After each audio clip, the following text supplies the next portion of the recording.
Good afternoon, you beautiful human you. Wow. I can still intro reasonably. My God, I have returned. First of all, some of the usual bookkeeping of the day. What is even happening? Griftlands. We're going to be playing Griftlands, made by Clay, who is also sponsoring this particular stream. For any of you who had been asking this in the previous Griftlands streams, formerly Griftlands was just on the Epic Store, and I don't remember what the exact date was, but you can get it on Steam right now. I think a few days ago it may have gone up, maybe today it went up, but you can get it on over at Steam or on the Epic Game Store on sale right now. And I'm really excited to be coming back playing this fine Monday. So one of the things that I am curious about with this particular game, is in the first few streams we played as Sal. In the second few streams, I should say like in the next category of streams we played with Rook, the other character. We went back and completed a campaign with Sal, and I'm now curious what it's going to be like. Prestige level 1, perfect, normal enemies have upgrade abilities. I'm curious what a second run is going to be like with Sal, so I'm going to be firing this one up on up on up. Let's fire this puppy up. And what does the negotiation deck start with? It's the fast talking, inspiring, composing with a little bit of threateningness, and the battle deck. Ah, yes, it's just based upon some of the basic knife work. Okay. Last time someone made your life miserable, you kept tabs, called in favors, and stayed alert. You took them down and climbed out of the gutter they kept you in. Casio's no different. You know, it's the same story as before. I'm gonna zoom ahead. Talk to Fish in a second. Long time, Sal. Feels like I just saw you. Now, if any of you have any opinions on what sort of character we should be in this particular game, let me know. Is it time to just rage out? Do a lot of myrtling? Upgrade a battle card. You know, I like negotiation. A grumpy run says JTS is me. You got it, man. I'm honestly feeling a little grumpy JTS is me, man. Alright. Apply 2 composure to all your arguments. I loved this one. Gain 2 influence in your turn, lose 2 influence. Let's see here.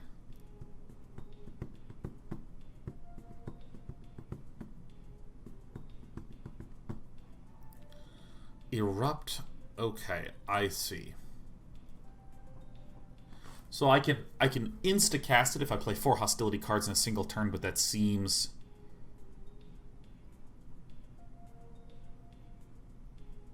This seems not useful right now. This seems not useful. Alright. Let's get some work.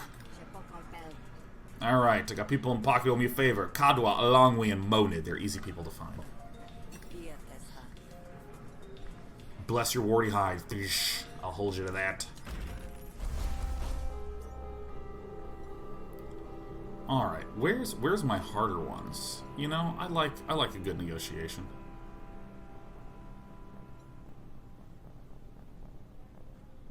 Store 20 health, get a new card, Bounty Hunter. Remove a card from one of your decks. Ooh, yeah. The Alistair says, I play Griftlands a lot. Learned about it thanks to you, man. Love the game. Dude, it's really nice. It's bullshit that this game's in early access, man. This game is so clearly much more polished than, like, almost all other early access games, but... Mona supposedly knows the entire Hessian tract by heart, but since she's the only one that does, I'll have to take her word for it. The uniform itches like you wouldn't believe. Yes.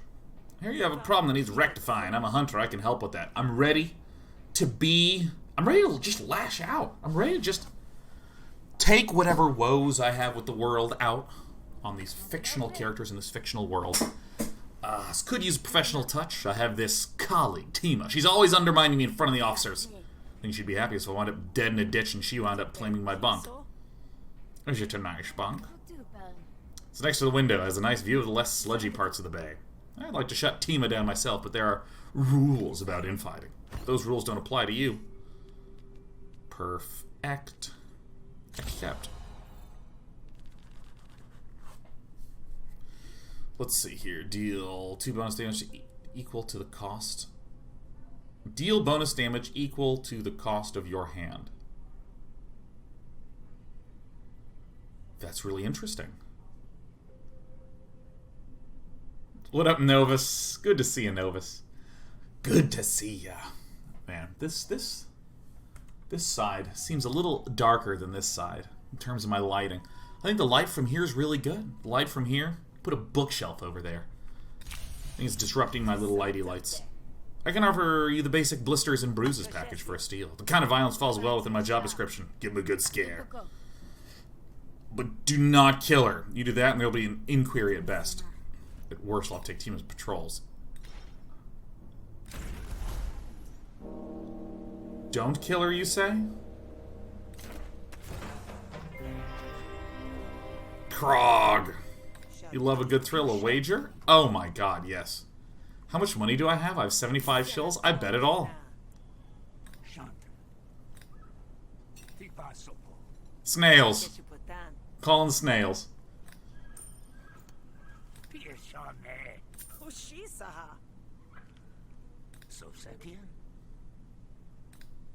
Krog looks disappointedly down at the coin. Sure enough, you called it. What the? Oh.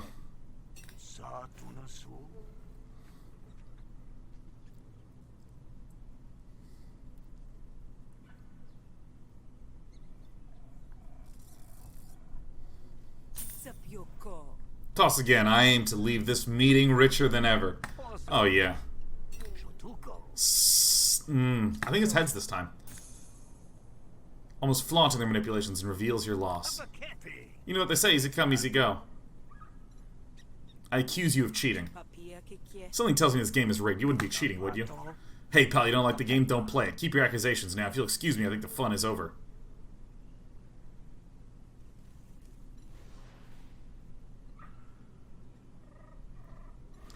I'm gonna beat Krog. I'm gonna beat him.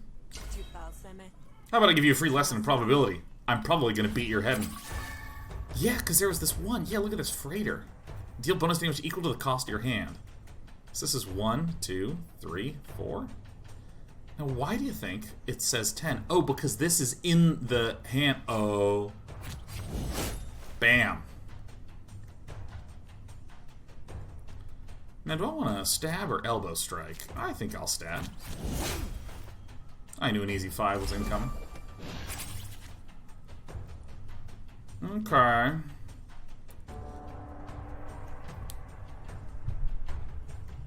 So I can easily defend this. I think I'll Sal's daggers to get some combo. Oh, yeah. And then let's apply some defense to myself. And then I'm just going to stab again. Oh. So, GG, so just wanted to say welcome back, Sean. Hope you had at least a little time to unwind. Man, I had a real rough time unwinding last week, because pretty much my work went all the way through, even though I haven't been streaming, like, PC Gaming Show was like, pretty much the week. That first week where I didn't stream. And this last week, I just tried to sleep a lot, and I felt like I was able to do a few hours of Dota each day and no new content. I've been rewatching Avatar: The Last Airbender, and holy shit, is that show good? It's so good. I also watched up through almost all of Season 2 of Glow, which is so good. Yesterday I watched The Lovebirds, which is amazing. Everything I've just said, I strongly recommend, except Dota. Don't play it unless you're willing to give up a few thousand hours. Belisari says, coming from New Zealand where we are now COVID-free, realizing that the US is still affected is a little strange. Yeah, I mean, I literally have my mask that well, you can't see it because it's green. I have my mask that I wear to the store, you know. By the way, just so you know, this game moves at a very crisp pace when you're into it, but I missed you, so I want to talk a lot, you know, I want to talk a lot. Alright, what am I taking? 5 damage? What is...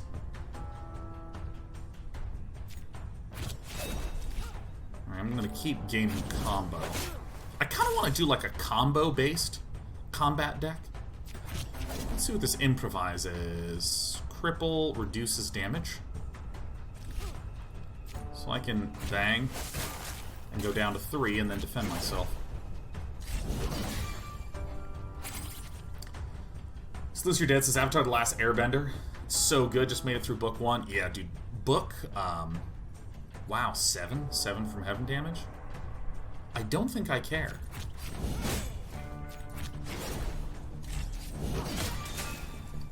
Yep, book 1, like, which is basically season 1, is really good. It's really, really good. Make no mistake. However, season 2 and 3 is just, ooh, holy shit. Holy fuck. Alright, let's go ahead and just beat the shit out of Krog, and he's not gonna like me very much. I'm not gonna execute him. I'm not cruel. I'm just angry. Choose a battle card. Where's our combo ones?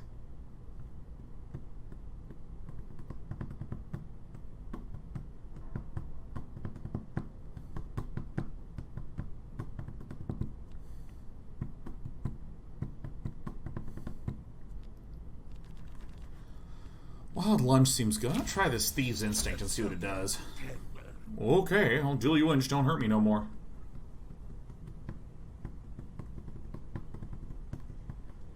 Mars Rapper says your love interest becomes the moon. Don't you hate it when that happens? Hey Dana, I wanted to come to your channel, ask for some advice. What do you do when your girlfriend becomes the moon? Ah, that's rough, buddy.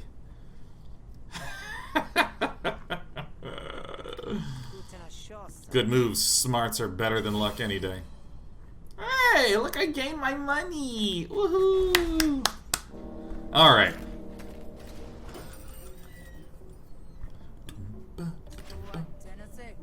Rat? Why are you looking at me all funny?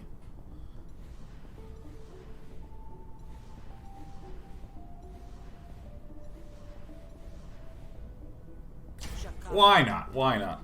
You made a few enemies, you know that? Sure I have. Wouldn't be worth my salt otherwise. What's to you, Hanta?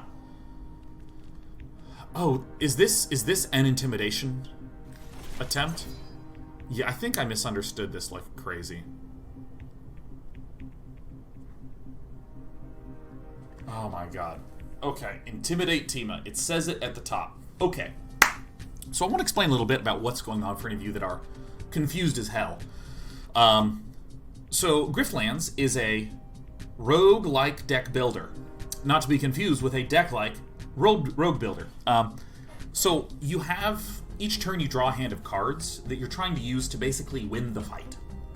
And there is the traditional sort of deck builder combat scenario that you just saw, which is that you have cards that deal damage, cards that block, and you try to spend your turns blasting through the opponent until you eventually bring their health down to their surrender point or their death. This is negotiation, and you can think of it just like I have health 30 plus 1. I have 30 health, and I'm going to block 1 incoming damage. My opponent has 20 health. Except this is called a negotiation, and it's structured in the form of argument. So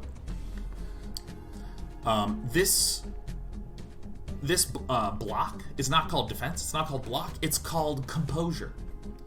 And it's not called health, it's called resolve. I have 30 resolve. And you don't think of them as attacks that deal damage. It is arguments that try to weaken my opponent's resolve and composure and stuff like that. So my opponent has 4 damage coming in, so I'll apply some composure. So influence is a type of argument. And you can think of these other things that are floating around on this circle. This is basically like my summons. This is like my summons. And so, for instance, this says all diplomacy cards deal maximum damage. That's my influence.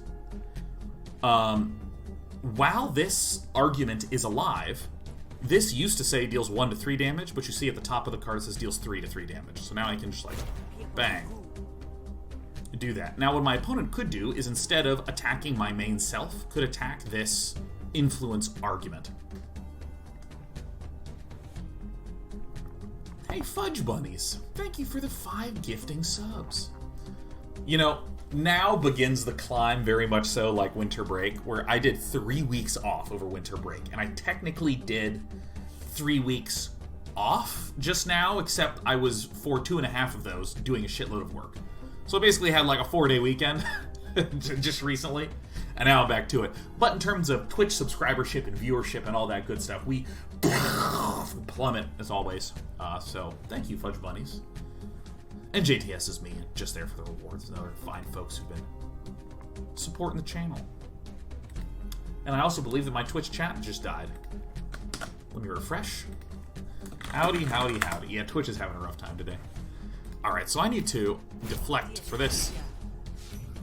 Now, one of the things that I am trying to do in this particular negotiation is I'm trying to intimidate my opponent. And what does that mean?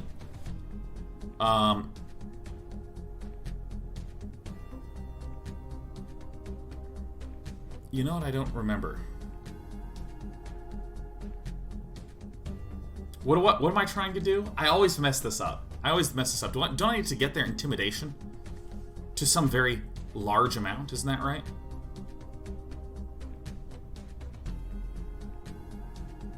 Damn it. Whatever. What is this one? Interrogate targets upon arguments for 2 to 4 damage each turn. Well, I'm going to go ahead and yell about that. Reduced by 1 when you play non-hostility cards. This is going to take 4 damage. Let's do this. Apply 2 composure to everything. Why not?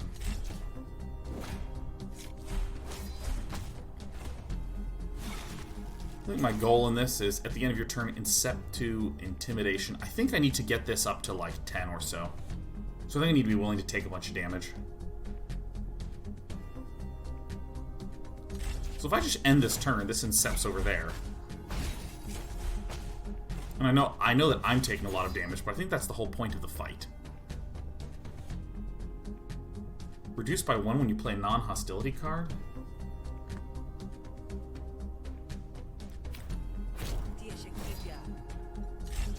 So I think I just need to protect myself for just enough damage until this intimidation card, or this intimidation route gets all the way up.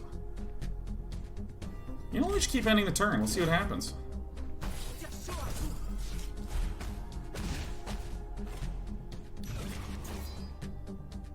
Holy shit. Team is intense in arguments to play with +2 damage. Jesus.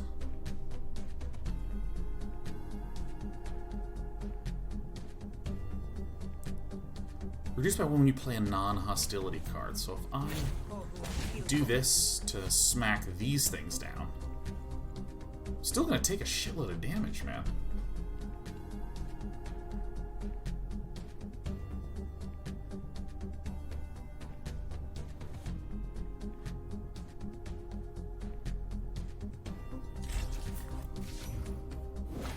Asmodai 00 says, oh no, I think my emotional resub message might have gotten lost in all the Twitch shenanigans. Oh no! Holy crap, what's dealing so fucking much damage to me, man?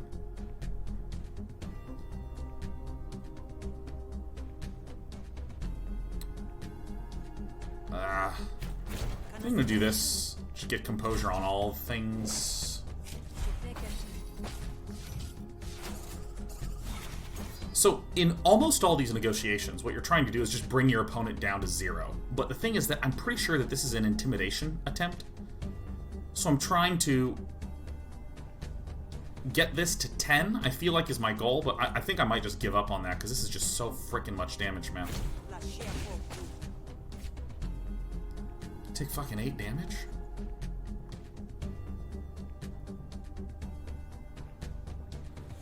Alright, I think I'm confusing this with another thing. I think that there's other matches where I'm trying to get my opponent's intimidate to 10, but I think I'm actually just being an idiot here. I think I just should have killed.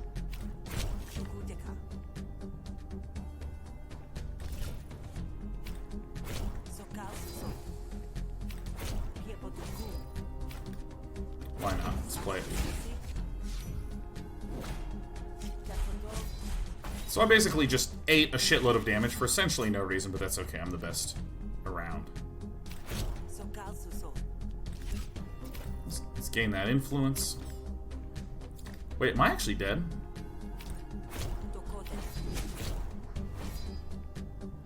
Seven and 5, this is 12, so I have 13 damage. Let's gain some influence.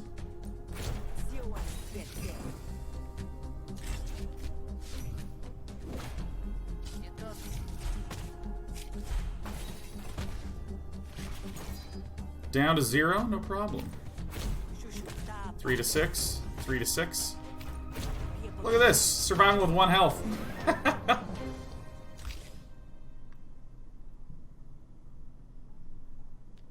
Dominance is... Do I want to be a more hostile person? I kind of like hostility things. Yeah. Consider that a friendly warning, but I guarantee they're the worst. Dude, this is actually what's so funny. Is we could have successfully won that without taking any damage, but I was confusing a mechanic that I messed up really badly in my first run, which is sometimes when you're in a fight, you have a goal that is different than the basic goal. So for instance, the basic goal is to bring their health down to 0, because then it's basically you. It's how a dungeon crawl works, right? There's a monster and you kill the monster, but sometimes, due to the structure of it being negotiation, sometimes you're maybe trying to persuade your opponent, or you're trying to intimidate them. And the way that you succeed at that goal is you get some property to hit a certain number. Oh my god, my Twitch just died. Whatever. It'll go on YouTube. Yeah, and in this one, I was like, wait, is this one of those ones where I was trying to get the intimidation to 10? So I was trying to work towards that. Trying to expose her corruption for ages. There'll be a big reward for it, if someone were to expose her. If you really want me to drop it, your message has been received. I'll drop it.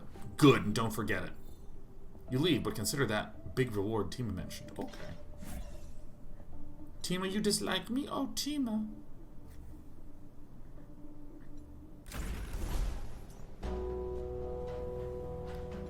Alright. That's so funny, dude. I have 1 resolve.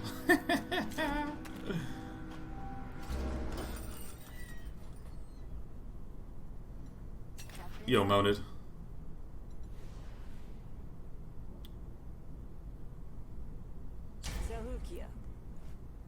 Alright, we got 1 resolve. I guess rumors you have side dealings going on. Might do, not saying I do. But I might. Why would you... Yeah, look at this. Oh my god, do I just die?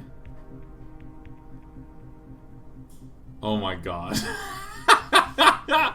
Oh, come on. Look at this, I have all these composure arguments in here. Ah, fuck. Stupid jerk.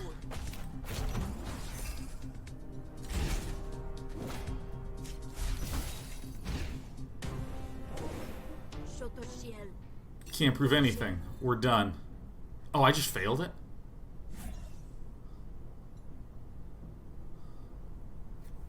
Ah, fuck. Alright, well, whatever. Alright, let's go to one of these.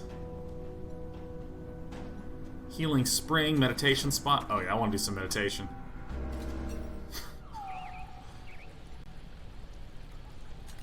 Yeah, I'll do this. You know what? This is good. I get hard mode. Challenging quest? Hell yeah. Moded will remember that. I don't give a damn. I have a feeling you once lost a job to this guy, but that might have been a different Alongway. You hadn't heard he changed work. I'm looking for work. Wait, no. Hey, wait, you're Muscle, right? You like to bring hurt? You know, I'm kind of crazy. Alright, let's accept it. Bang. Time to reset the run? No, not a chance, man. I don't even give a damn. Game combo equal to their combined cost?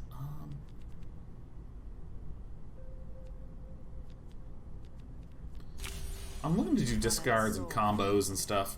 Oh, sure, normally I'd like to know why I'm roughing someone up. You need a reason? Huh? Gonna play Judge, Jury, and Executioner? Well, not gonna tell a lie. Dread? Like the, what was it, 2012 movie Dread? Is awesome. That movie is I love that movie. God. That movie knows exactly what it is. Oh. Oh. Oh, yeah. Judge Dredd. Now, the movie is not Judge Dredd. The movie is just Dredd. That is about the character Judge Dredd from 2000 AD. But don't look up Judge Dredd, because that's the Sylvester Stallone movie. This is the Carl Urban Dredd, and it's... Joxel says, you're great, Sean. Thanks, Joxel. You're great. And Joel Rick, the robe, smoking jacket was tragically not mine.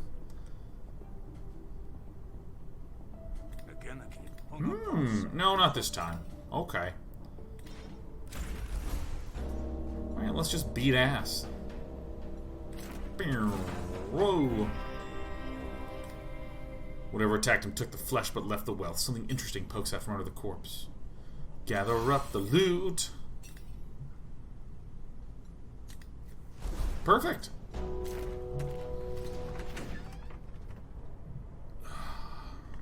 The Gibbs is the Stallone one is good too in a cheesy way. I haven't seen it in ages.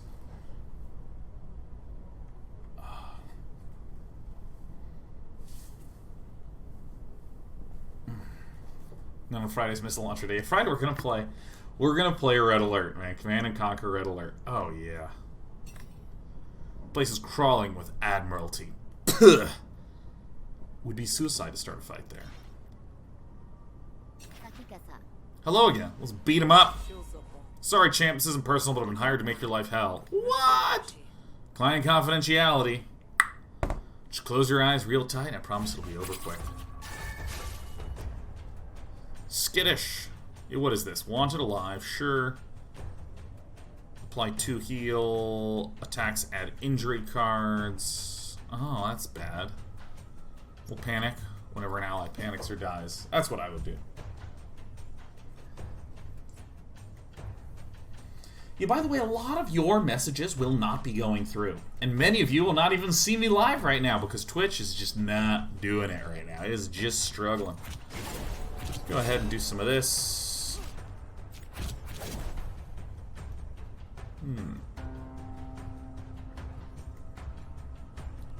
So, I want to hide this. This is...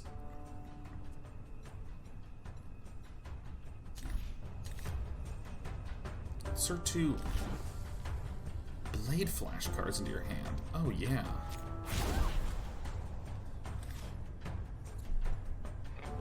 Did I misread this?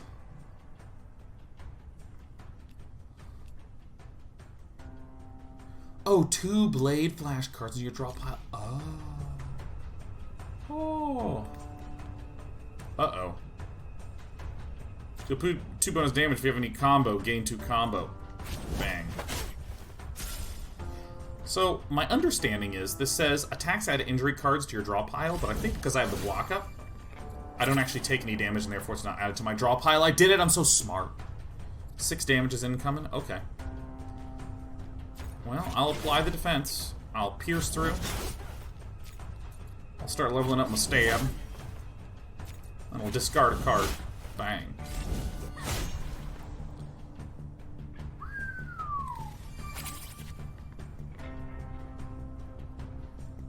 You know, I'm just gonna defend, and I'm gonna stab.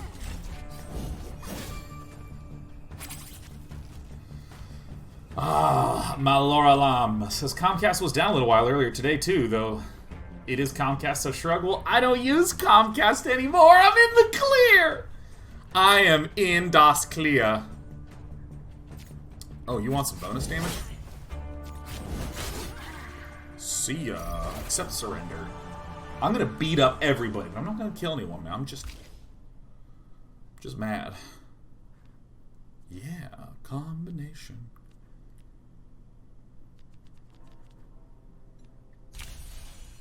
Let's go combo crazy. Get free from Comcast. It feels so good.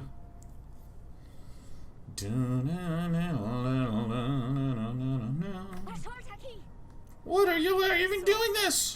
It's a job. I want to punch stuff. Team arrives, having heard a commotion. What's going on here? Oh, you hate me, dude. I'm just gonna talk my way out of trouble this time.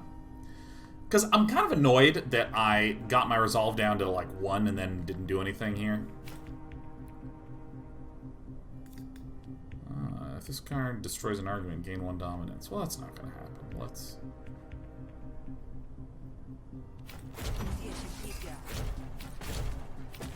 Let's kick the crap out of him. Beat the devil out. Fanveri says, made it. Hey, day 9, looking good in 1080p again. Feeling good to be in 1080p again.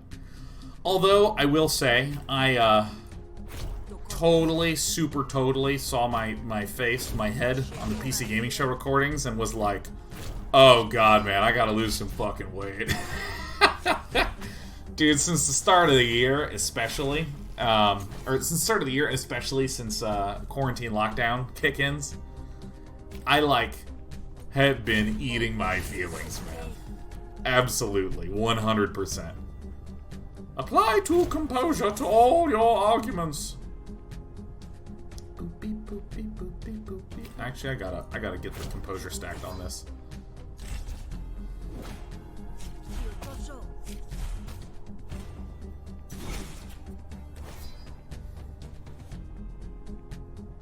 Saul's instincts.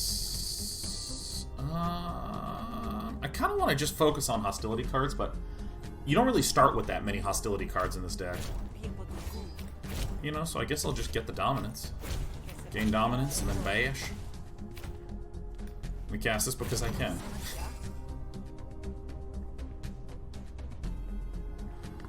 Alejandro Sisome says, why was you out so many times, day 9? Love from Argentina. Well, hey! Good to have someone from so far down south coming in to say hello. Well, first I moved cities, then I spent a week doing PC Gaming Show work, and then I spent a week just fucking resting. But I don't feel very well rested. This is maybe the thing that I'm the most annoyed about with respect to time off with streaming, is that there is no such thing as proper time off. It doesn't exist. Do I just defend myself or do I bonk this? Let's see here. Let's improvise the one that... Ah, crap.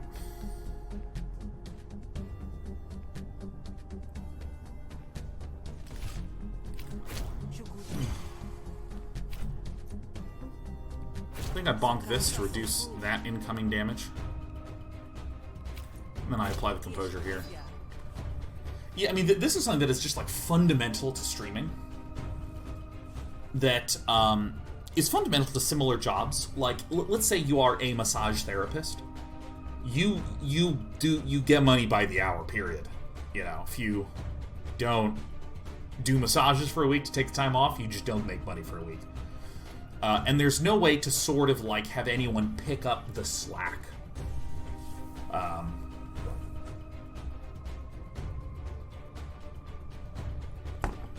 I guess that's not entirely... Like, for instance, if there was, say, if you were a massage therapist that worked with, like, a crew of 10 therapists, then you could conceivably say, well, if this person's taking a week off, they actually get a steady salary from the company proper, and that sort of thing. And then there's, like, an evenness.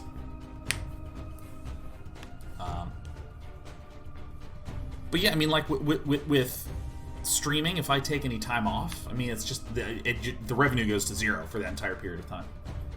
It's just done.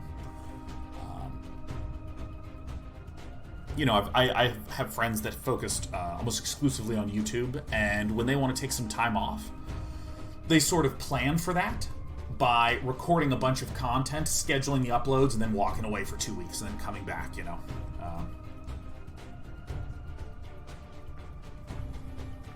So, it's kind of funny where I was actually doing a ton of shit, but because I was not live on the show...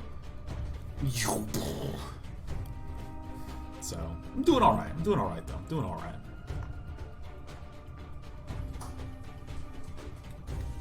Mike HTC says, I don't know if you've said anything since the ban's in MTG, but what is your take on the bans? Dude, I'm going to talk about this more tomorrow, but I cannot believe that Wizards changed a rule. That's so crazy fucked.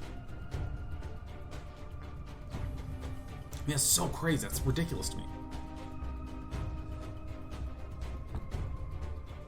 Alright, what am I doing? Let me end this turn. What rule did they change? Companions.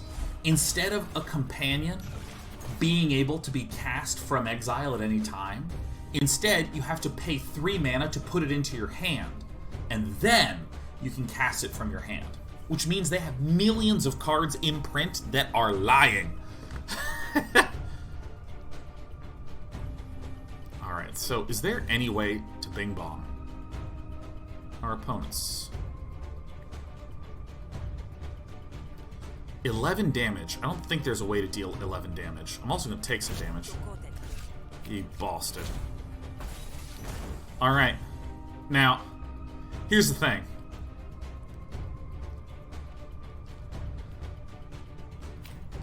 Can I get the expected value up to high enough? See, vulnerability increases all the damage by 1. So the expected value is 3 to 6 and 3 to 6.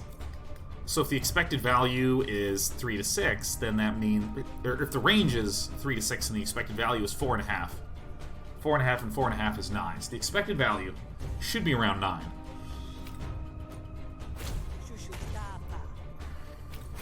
Of course, there's never a chance. There's never a chance. There's never a chance. Also, so that's amazing to me. They changed the companion rule, but then also they banned Agent of Treachery and banned Fires of Invention.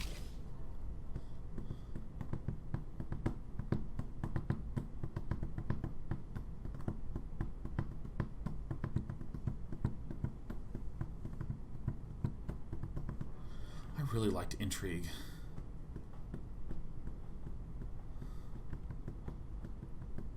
I like Solid Point because I don't actually have enough card draw right now. I actually don't have enough mana to spend my whole hand right now. So the fact that I can gain it and boom. And hey, Vwem just gifted 5. Man, thanks, Vwem. It's good to see you. And thank you, dude. Vwem has gifted a total of 612 subs in this channel. Was just coming in and gifting 5, gifting 5, gifting 5, gifting 5.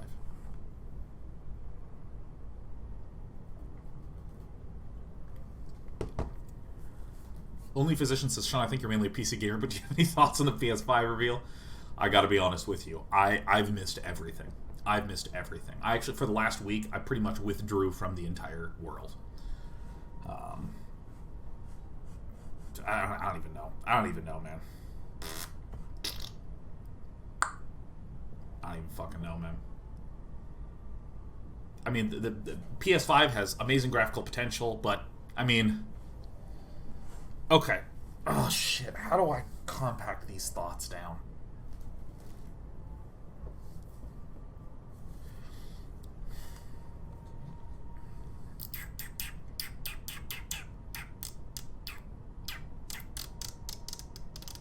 The Reclaimer says, how long ago did you shoot the PC gaming show? I did a lot of recording... Let's see. Today's the 15th. That was the 8th and the 1st. So, like, end of May, early June. With more recordings in May, in particular with Frankie. Okay, here's the thing. Here's the thing that I'm sort of fascinated by with regards to technology and games. Which is... Oh, fuck. How do I compact my thoughts about PS5 down? Well, by God, you know what's actually weird is I haven't been talking very much for a week. I just haven't been speaking English aloud very much in the last week. What a weird feeling it is to speak English. Just to be talking a lot, man. Oh, dude. By the way, I'm almost done with this puppy. This book's so good. Okay.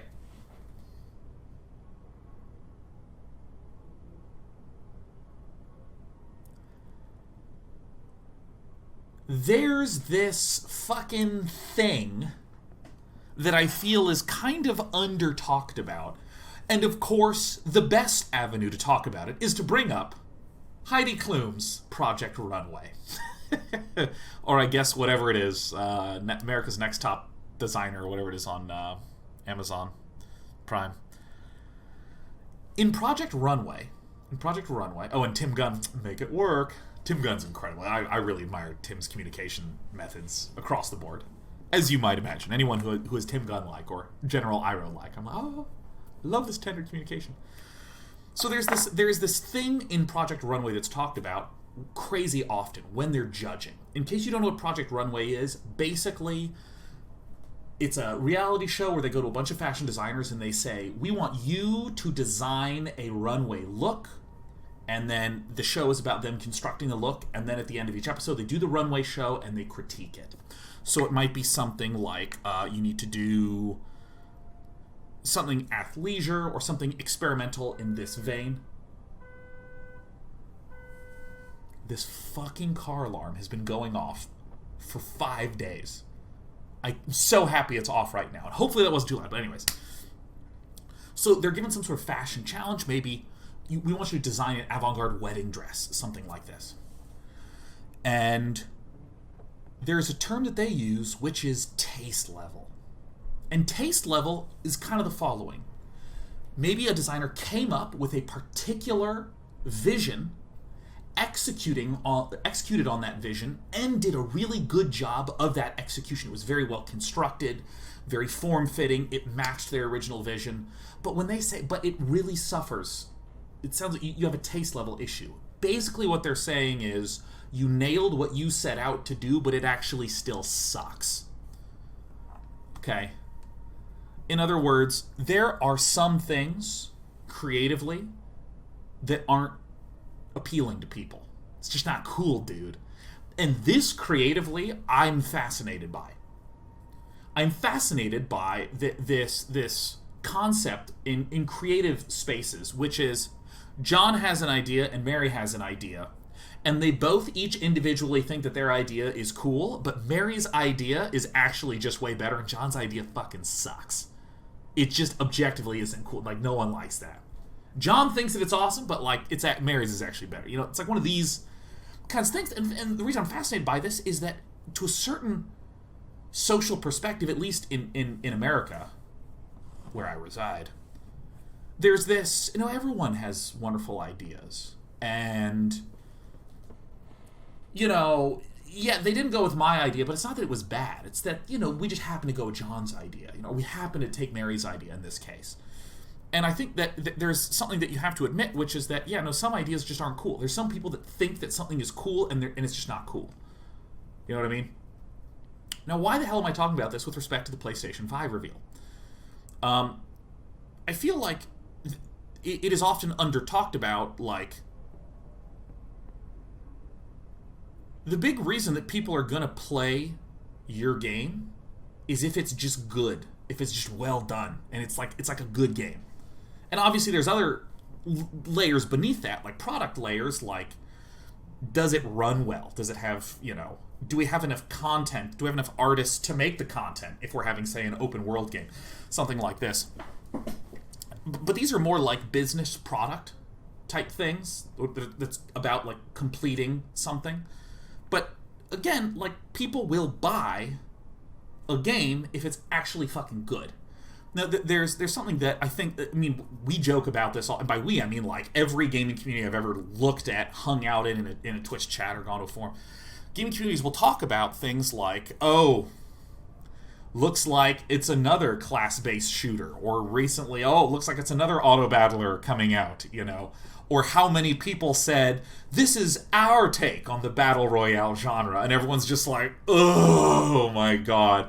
There is this sort of market analysis business feel that you just sort of get of like, oh yeah, they're trying to cash in on the Battle Royale thing, they're trying to cash in on the auto-battler thing, etc., etc., etc., etc., etc. Oh yeah, here's the WoW killer, this is Fizzlebits, yeah, you know, all this sort of thing. And the thing that I have been utterly fascinated by and admiring of with respect to PlayStation is that PS4, Sony was just like, we're going to fund single-player games, man. We're just going to fund dope single-player games. And PlayStation 4 kind of just became that's the platform with the good games on it, man. Like, I mean, like, you know, you got Bloodborne, Spider-Man, God of War, Horizon Zero Dawn. I'm going to hit you with a strong etc. because my brain halted at those four. But I mean, it's really interesting to me that, like, I sort of know that, like, oh yeah, these are good. These are just good games. These are really, really good games.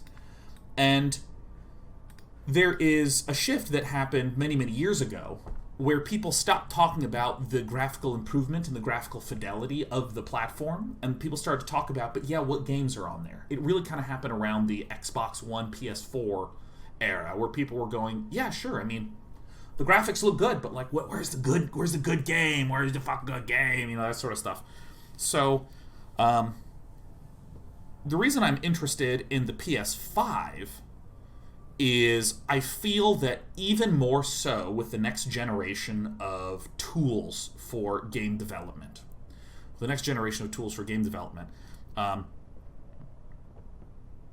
Machine learning is allowing incredible results in terms of lighting, rendering, fluid simulations, just general optimization across the board in terms of doing what was done before, but now even more efficiently. So I can be an even clumsier developer, and it's okay because the engine has optimized everything for me. I think there's a lot of these, and there'll probably be a lot of procedural machine learning backed generation, or procedural generation machine learning backed.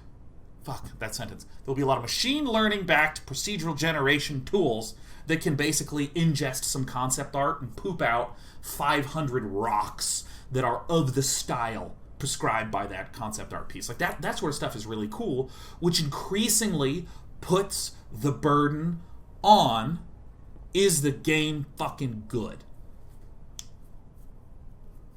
You know, like, I mean, my God, you should all watch Ars Technica's War Stories series on YouTube. My favorite YouTube series, or actually some of my favorite YouTube series recently. I stopped because there's some other YouTube channels I like as well, and I don't want to be mean to them, even though I haven't even told you what they are. But Ars Technica War Stories involves all these developers talking about all these fascinating and amazing things from game development like the late 90s, early 2000s, you know, where they had to figure out all this bullshit.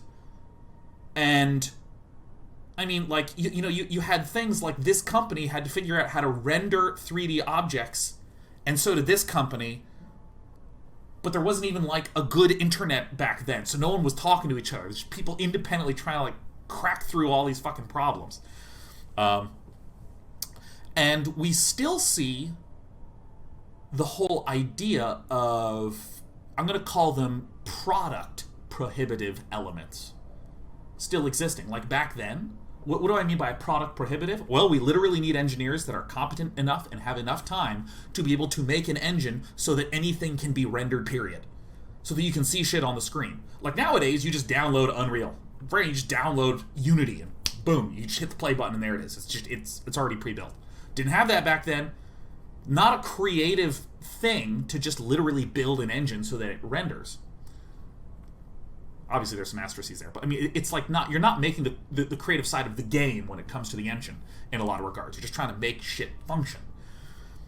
Even today in AAA development, it's like, well, we are Ubisoft and we have 1,200 artists or however many. Don't quote me on that number.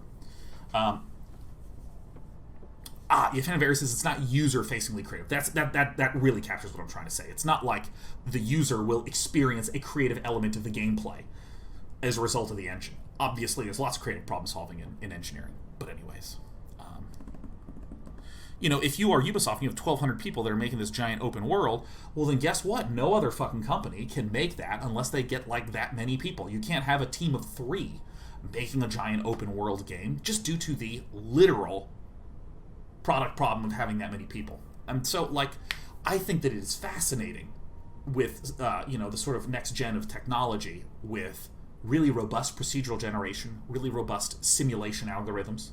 I don't know if any of you are big fans of the 2 Minute Papers YouTube channel, but I fucking love 2 Minute Papers.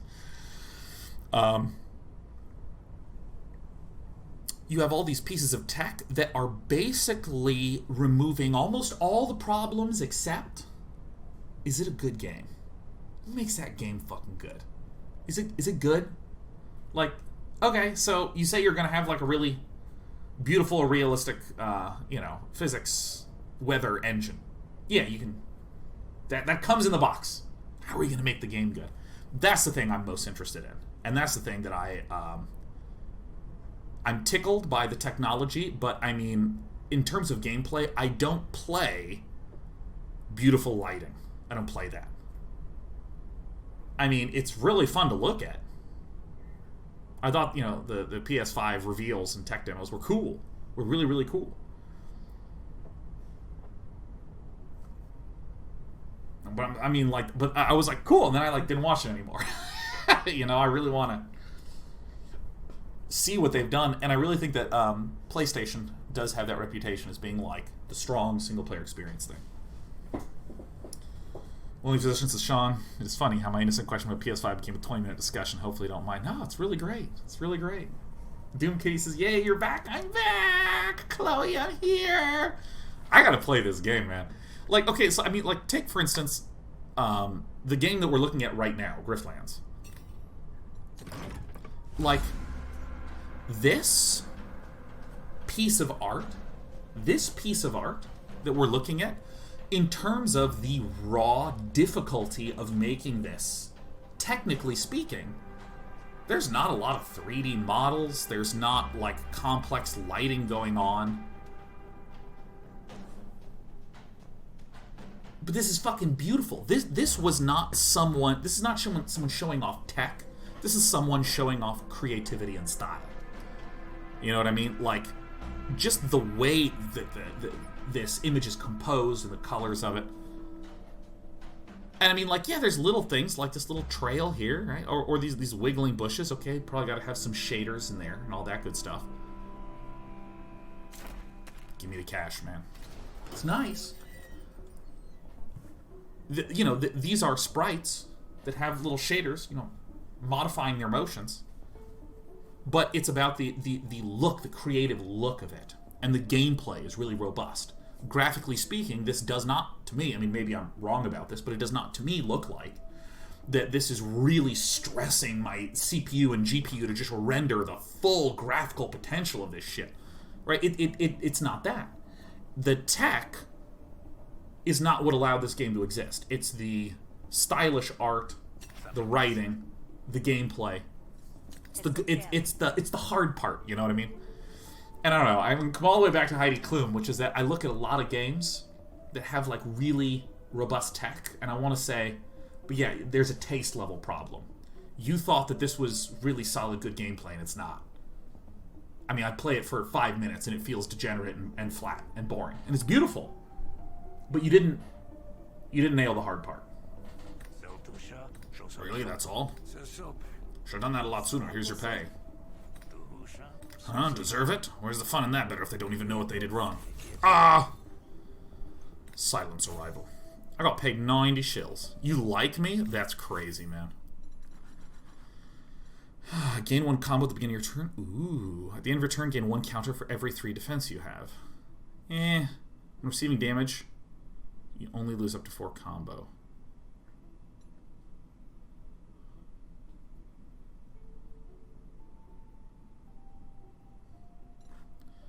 Is this bad if I just want to gain combo at the start of every turn?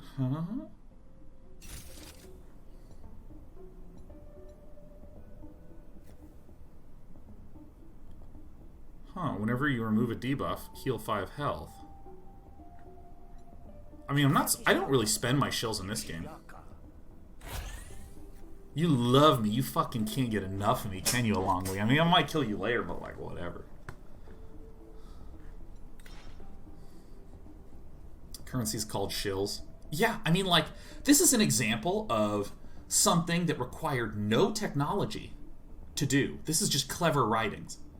Like, heads and snails for heads and tails?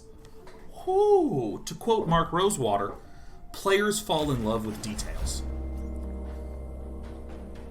Desolate battlefield, meditation spot. Fuck it, I'm going to this D battlefield! Chess Koenig says, but compare this game with the Slay the Spire when it was early access. Do you think there's something technical behind all the polish on this game versus Slay the Spire that was completely unpolished? I want to stress that I am not saying that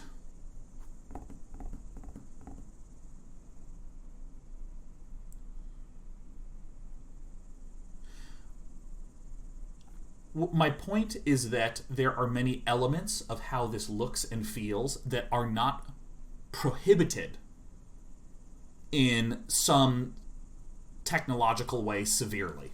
So, for instance, in the N64 days, you literally could not have that many polygons on the screen. Like, you just couldn't have it. Like, it didn't... It would shit the bed. Or if any of you played Earth Defense Force 2017 on the Xbox 360, it would just like grind to a halt when there were enough ants on the screen. It would just crash. And there is no doubt intelligent technical designers and technical programmers and technical artists that made a lot of this stuff look and feel possible. But what I mean is, the stuff that I am admiring from a front-facing perspective has to do with the stylization of the art and the quality of the gameplay and the quality of the writing and a lot of those kinds of things.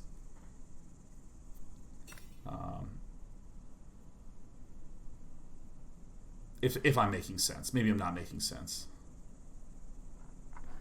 And also, I mean, like, frankly, a lot of polish elements that are present or absent have less to do with technology and more to just do with time. It's like, dude, you know, like, okay, take for instance when I move my mouse left and right, you see how the screen pans left and right? And like, do you see how there's actual, like, a little movement forward when I hover over? And also, do you see that when I go up and down, you see how there's that flicker of light that goes left to right? None of these things are actually technically complicated to do. I literally could do this. But it would just take some time. And if you say, here are 5 things we want to polish, versus here are 500 things we want to polish, you know, sometimes you just don't have the time to do it. And I am like 100% certain that the team that developed Griftlands is larger than the 2 to 3 person team that developed Slay the Spire. All right. Let's see here. You come across signs of recent battle. The bodies are fresh. Best to grab something you run for any beasts. Dark Cowl. Start battle with 3 combo. Oh, dude, I want this. You wrestle with the loot lodged in the mud even as a mournful howl cuts through the air. It isn't long before you're joined by the pack. Defend yourself from the wild fleet. Deal 3 bonus damage. If you have any combo, gain 2 combo. Woo! So I literally... I'm going to use this one, this card that is already has some levels on it. I don't want a Bing Bong. What is this? Gain 5 defense at the end of the turn? Okay. So, if I can just Bing Bong for 7.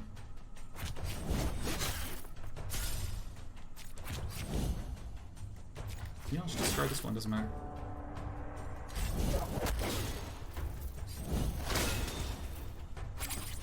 Chaz says, you probably are, I'm just listening with one ear while I finish up some work. Also not trying to shit-talk Slay the Spire. No, man, I hear you. I hear that. Is this guy dealing... How much is he dealing to me? This is 3 and this is 2, so I can just, like, annihilate this bug.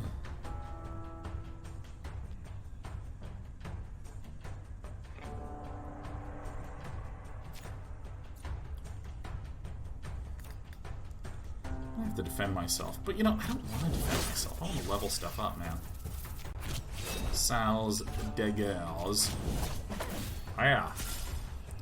9 combo. So I get hit and I lose half. So it actually rounds up when you lose half. Okay. Okay. Let's see.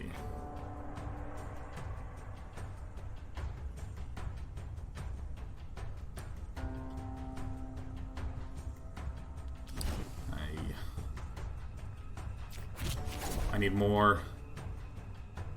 Crap. Why not? Alright, we're just gonna take damage, it's fine. Yowzas. Deal 3 damage, bonus, we have some combo farts. Alright, I apply the defense. I whack. And I wickety whack. Ends the turn. King B Dog, it's been many years since I popped into one of your live streams. Usually I lurk around the YouTube VODs. Just want to say thanks for all the quality content and awesome conversations you carry. Like just then, as aspiring developer, you've always inspired me. And only this year, oh shit, I moved up. And only this year broke into the industry in a big way, going all the way back to your day-night dailies. Your passion for design has been infectious for me. Oh, that's so cool to hear, King B Dogs. Where at, man? What was the... Oh, 11 from heavens. A good amount of damage. Can we deal enough here? Yeah.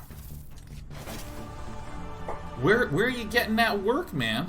Oh, yes, winning battle. Give me that resolve. We get to upgrade Freyta. I love this one. Let's replenish.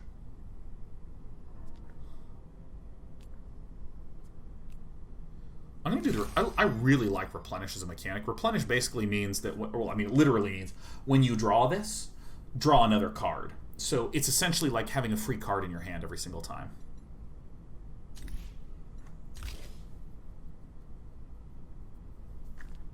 I like this.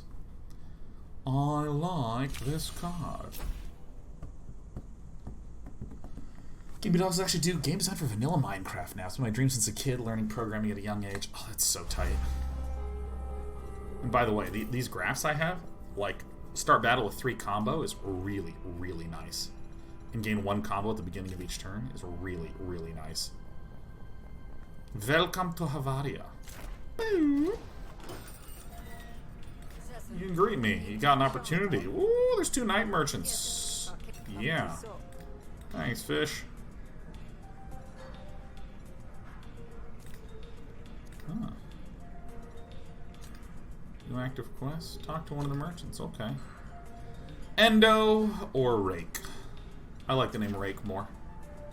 Raking everyone for surprises. Welcome home. Ha heck ha. Give me a special job. I am. You see, normally I just punch my problems till they stop moving, but some problems are too big to punch. Story of my life. Mike HTC said, would replenish be kind of like cycling? With cycling, I chuck this for a cost and replace it. With replenish, I just draw this, and if it says replenish, I just immediately draw another card. King B Dogs, I'm playing CNC Remastered on Friday. And I'm doing Red Alert, man. I'm doing some Red Alert. I have not played or thought about that in so freaking long. Oh my god. I run a little combat training ops, but I need an extension on my debt, so I might have to close up shop. If you help me buy a little secret, or a little more time, I'll take you out to our secret market. You can get your hands on good goods. I accept. What about my needs? Am I supposed to flounder? If you said you were the best, I'm gonna remember this snub. Oh. You don't like me, and I don't care. As long as no one hates me, man, I'm happy. This is the bitch. Leads me to the desolate beach. Here's the place. Remember, we can't fight our way through this. Trust me, I've tried. Without warning, you're joined by a merchant with a stiff collar and a sneer to match. I'm here for the money, Rake. Kashio's tired of excuses. Oh. Who the heck are you? Okay, you know what? Any opportunity to fight and negotiate, I will do it. Reduces damage by 33%. Okay, Fluster Duct.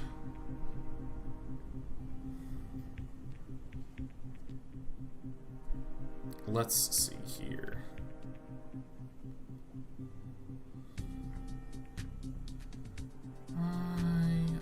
I think our quick thinking first.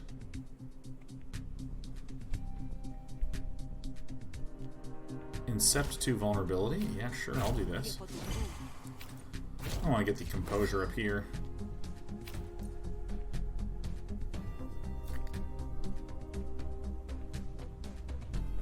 Add a kickback card. Oh shit, pay 5 shells. Shit. Alright. Just gonna hit him a little bit. Beat him up. Talon Dragon at 110 months says, oh hey, 110. PC Game Show is amazing. Especially love the part where you fell asleep. Well, that was fun to do. It's actually, there's something I find really weird about pre-recorded stuffs. I think I just do simple ones. A bang and a bong. Like, the thing about live is once I've said it, it's gone. It's done, right? You just keep talking and you kind of go through it and maybe a little tired and unfocused. in the first hour, and I'm really good in the second hour, and I'm mediocre in the third hour, right? Like, I can sort of feel through this stuff. Apply to composure. Do this. Do I really want to pay 5 shills? What else is in my deck?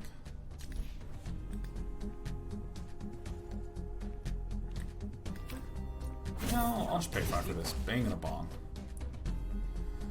The thing that's weird about recording, where they'll be like, alright, let's do it once. Okay, let's do it twice. Okay, I think that's good. Alright, let's move on to the next one. And that's so weird to me, because, I don't know, I sort of have this, like, I guess I'm projecting a lot of my experience with anything that involves expertise. Like with chess, you play a lot of games of chess and study openings a lot, and then there is the moment where you sit down and you play the game, and that's supposed to be like you're working up the slider to get the pinnacle game for your rating or whatever. You know, I sort of imagine it's like, okay, if I'm an actor, I'm going to be like working really, really hard and like doing this 50 times till I get the best possible take. But I mean, obviously, if you're on a shooting schedule, there's a lot to shoot. You're like, okay, let's do this, and then this, and then this. Okay, take 5. We're gonna set up the next segment, and then, all right, let's go. You should do like 2 to 4 takes per thing. It's so funny to me.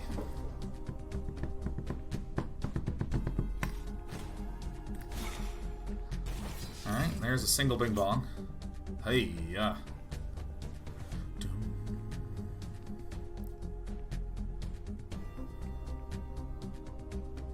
Pay 15 shills.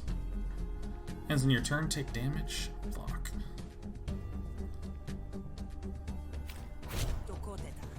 Let's see. Gain 1 dominance. I'm trying to make a dominance-based deck. Threaten, I'm mad.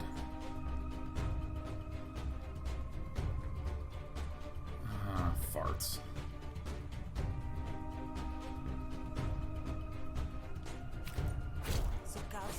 I think it's okay to just wait 1 more turn. I mean, I know I'm going to take 8 damage, but I think that's fine.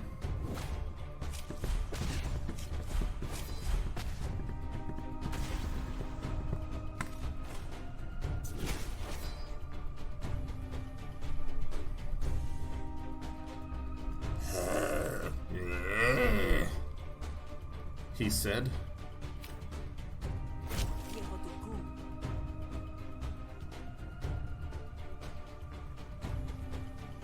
Alright, I think I actually just need to try to beat the crap out of this guy. Fast talk. Bang. I need to deal max twice? Alright.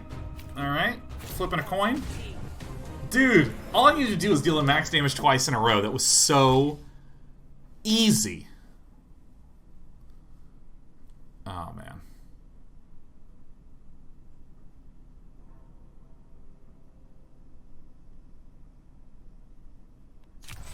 Let's do rapid fire. But after that, Bannerworm. Oh, dude, King B Dog says, what do you think about procedural generation in games, by the way? Of course, like Minecraft, Terraria have paved the way for this as a foundation, but I'm always curious where it'll go 20, 30 years down the line. I find it interesting because procedural generation is not a catch-all, as I think No Man's Sky illustrated in its earlier iterations. It's particularly interesting to see how this be combined with machine learning. I think that my opinion on procedural generation is very similar to my opinion on improved graphical technology. It's just a tool, and it's about how you use that tool that matters. Because the thing about machine learning is a ton of machine learning is about very specifically describing what the problem that you want your algorithm to learn/solve.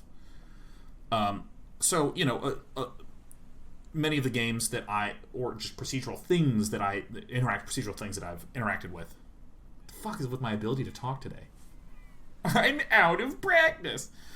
There's this kind of funny thing where there's a lot of content and all of it's fucking boring. Like, take the world of Dark Souls 1. Oh my god. I remember every corner of every area. I can hold it in my mind. It's amazing. Holy shit. It's designed. The Mario games. Oh my god. I didn't stream that much of Super Mario Odyssey, but It's astounding what a treat it is. And if I can just point to the way stories are structured, that they'll have, like, beginnings that set things up.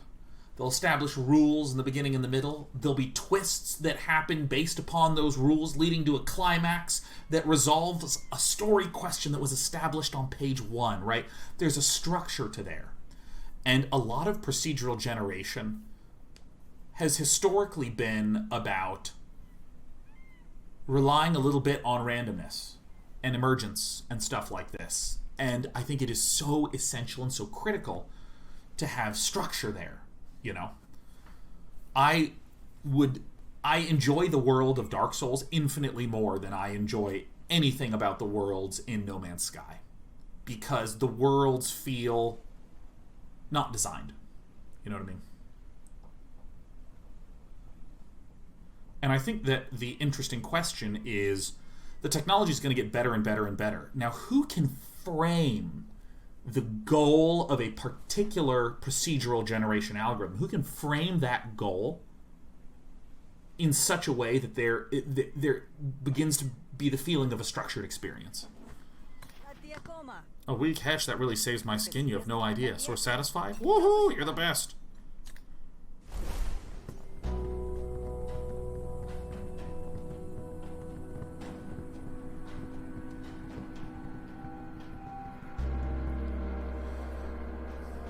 King Dogs says, what happens when the output of a procedural algorithm matches the quality of a game designer in terms of structure? Will designers be out of jobs? I think certainly. The traditional designer, at least. I think that it will start to be about someone who is good at crafting and structuring that algorithm.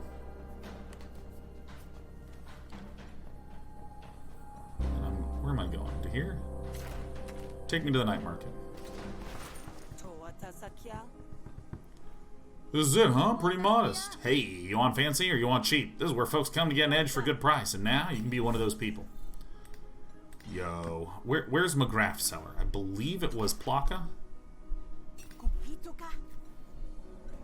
Alright, buy battle graphs. Whenever you break defense with an attack, apply 2 bleed and gain 4 defense. What?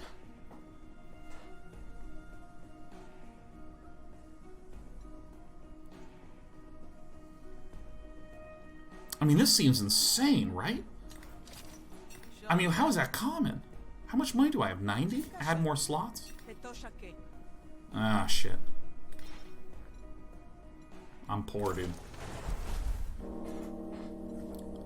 Healing Spring.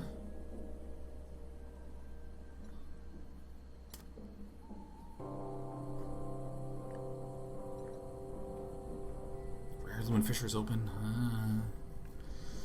Yeah, I guess I'll just go here. With when this game is fucking awesome. I like strongly recommend Griftlands, man. Like, I mean, I was gonna come back and stream this week, and Clay reached out and they're like, "Would you be interested in doing any more sponsored streams?" And I was like, "Yes. Here's my schedule." And they're like, "Okay, well, if you're free on Monday and Wednesday," and I was like, "Great, great, works great." And it's also on Steam now and 15% off. Both Steam and Epic. Alright. Receive tipsy. What? Max HP plus 10. Oh my god. Greed is good. Lost 15 HP. Max HP raised by 10. Woo! I'm going to weave. Alright, welcome to Varia. Man, my Twitch went down again. That's crazy. Because I have my Twitch dashboard up, and it just keeps going, bam, tanking. C'est incroyablement. Some grog dog isn't right, but you've learned to expect trouble. You approach from the shadows. Why fish? There's a lot of hostility coming from someone I used to think was a friend. How many days do you got left these days? That bounty on your head didn't come from nowhere. About that. Yeah, about that. ... Thought it might be you, Sal. I always knew you'd either die on that derrick or come back for my jugular.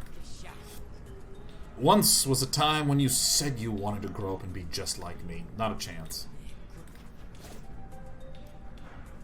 You make to pursue Kashi as she leaves, but the goon blocks your path. No way to her unless it's through a wall of hard muscle.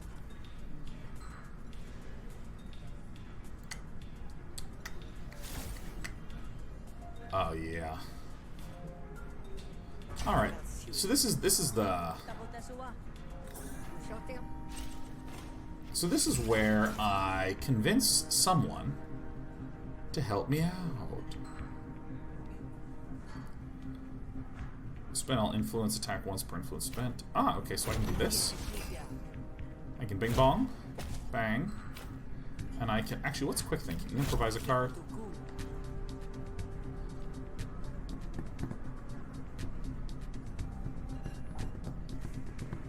Oh yeah. I'm gonna cast this bait. We'll target that. And let's bam, boom, bam, bah, boom, bah. Man, that feels really good. I mean, we're gonna take some damage, but I don't give a damn. Liquid Courage says, wow, it's been a long time. Yeah, about 3 weeks. 3.5 of Il n'y a pas de streaming. Intents are no longer available. Alright, well, I'm gonna threaten this cat. Meow. Uh-oh, we got 4 damage incoming, and we're good.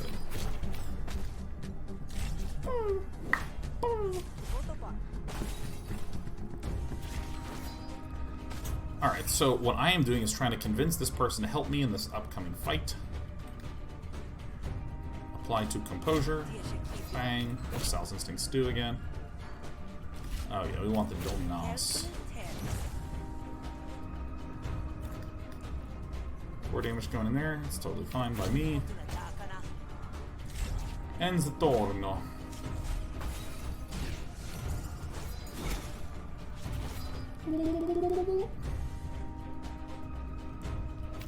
Man, I wanted to have a more aggressive, threatening kind of deck.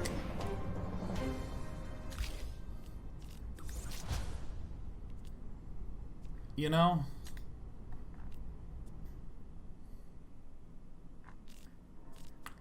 I guess I'm just... Whoops. I guess I'm just going to upgrade this and delete it from my deck. I guess we're not going to wind up being very threatening. Okay. Whenever you destroy an argument, gain an action.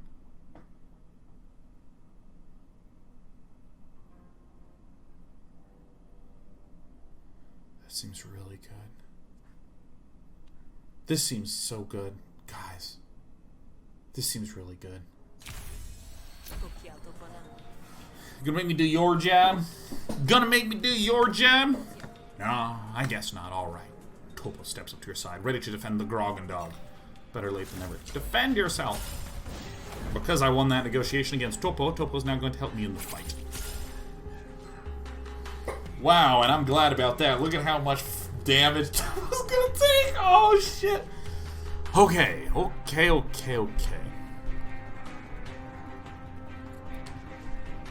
Status effect will be applied. Here's the damage incoming. Drone Master Gio. So this is an up 6. What? Increases firepower. Wow. Receiving damage reduces by 1. Drone is destroyed at 0 stacks, dealing 5 damage to Joel. Okay. Immune to bleed and wound. Piercing attacks do double damage. Awesome to hear. Quitter will stop the fight if only drones are left on this team. Okay. So, I mean, I should probably bing bang the drones.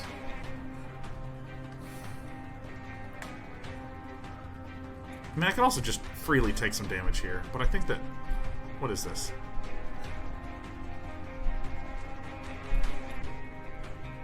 Oh, you're gonna heal me, okay. Okay. So... I feel like I want to bonk this. Dealing the 7 from heaven, because I'm very skillful and talented like that. So if I just hit this, and then hit this again, because I've hit it 3 times, it'll explode and deal 5 damage to Yoil. Cool. Oh, I could have killed this one. It has more health, but they both have the unstable drone effect. God, I just gained so much combo.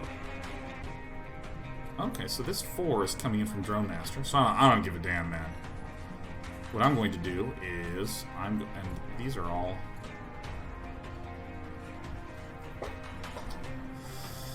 Uh-oh.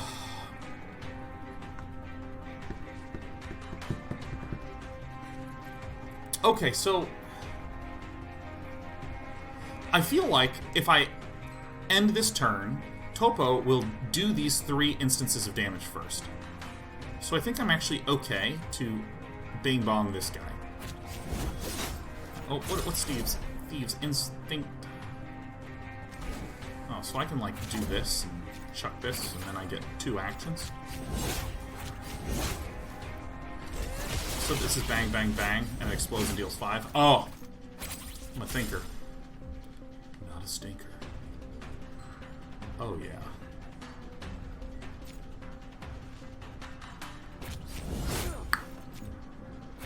Alright, let's just keep building the combo. I need some finisher cards.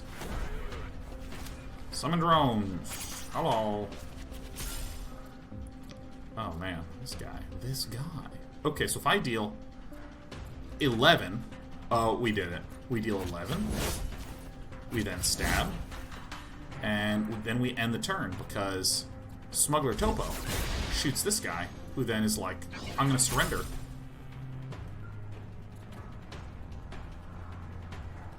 So if I kill this, my understanding is that this will deal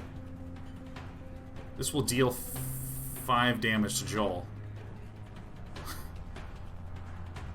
I think I just end this.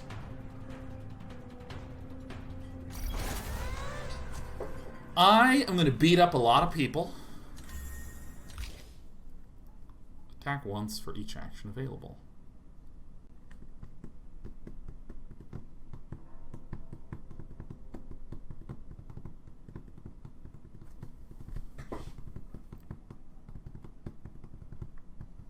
I think I'm just going to get another instance of Calm. I really, really like Calm. Whenever you play a card, gain 1 defense. Okay. When you apply Bleed, now you apply 4 defense. This card's improvised. Yeah, Boulder Stance, easy. It's a graft. Whenever you draw a status card, draw a card. Kick in 1 action at the start of your turn. Enemies no longer surrender.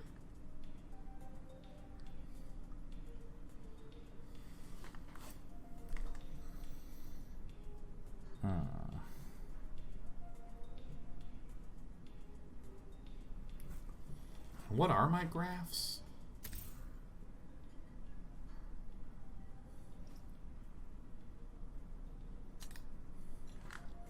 I don't have any negotiation graphs, so I guess I'm just gonna get this. Alright, done is done. Fire's only good if it stokes the engine, kid. Should have gone for cash as soon as I arrived. Now you're dragged into it too. Don't worry. With Cascio gone, you can fight all night long. I wish to go to bed. Actually, what card? Oh yeah, these are just replenish cards. Rest into back. Cascio won't come back on my watch. The back's barricaded and the front has me. Nighty night. Oh yeah. Go to sleep.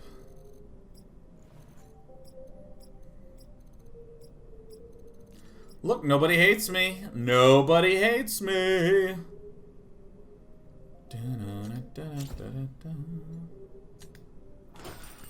Looper call. 5,000 bits. If someone dropped these, they're labeled Timmy.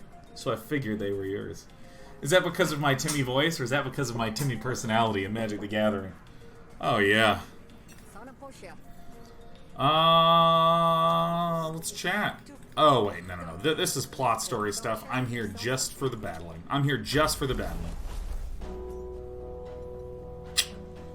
Rise and shine.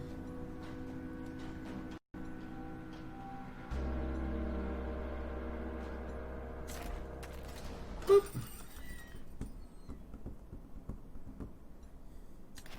Hello, Brenna. Can I help you? Sorry, I keep forgetting where I am. You've never been to Groutbog. Ha, bad memories of the bog's primary export. But to business. Give me the job. Alright, if you want me to go negotiate and beat the shit out of someone for money, yeah? Thank you, comrade.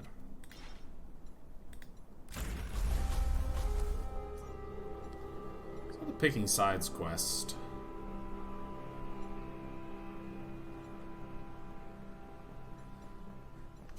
I'll go to this one. I'll go to this one.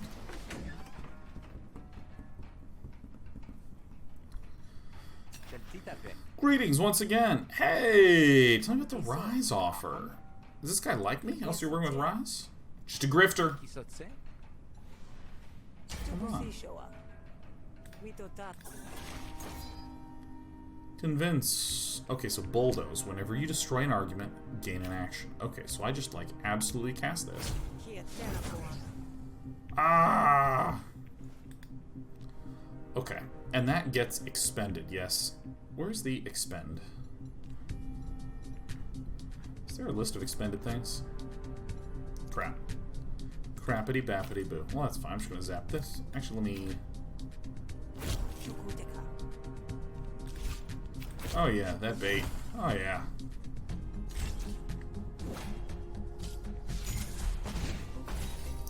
Bang, pew, bang. Give me those shills.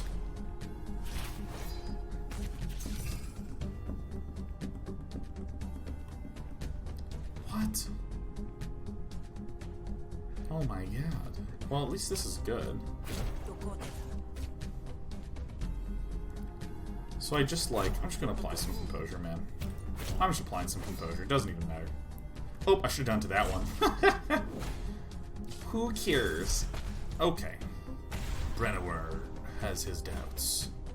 Or Benowem. I don't know why I kept putting so many R's in there. Threaten, pay 10 shills, press.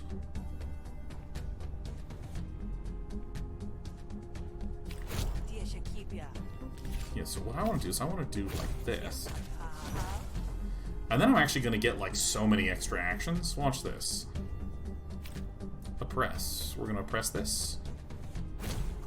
It destroys an argument, so we gain a dominance. And also, because of bulldoze, we destroyed an argument, so we get another action. I'm going to destroy this. Bang, bang. So now we get another action. Apply 2 composure to all these arguments now. We can't really do anything with this, but that's okay. Bang. Bang. Ugh. Oh, Figbird. Figbirds, it's good to have you back, my friend. I hope your time off was exactly what you needed. I didn't actually have that much time off, unfortunately.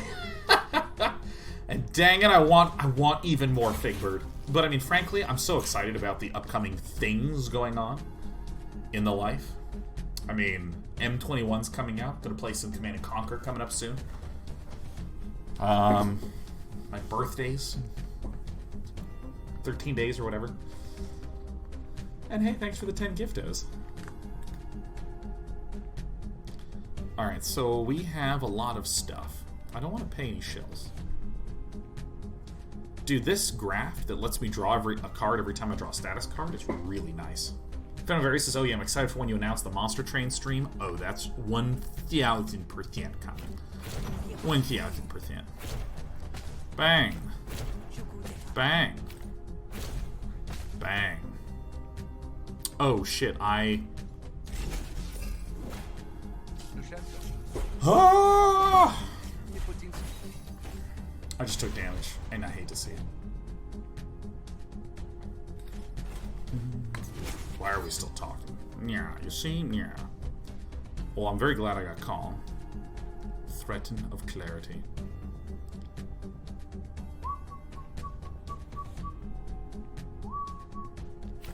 Well, let's do a little calm. Let's do threaten of clarity. Bang. So this will live.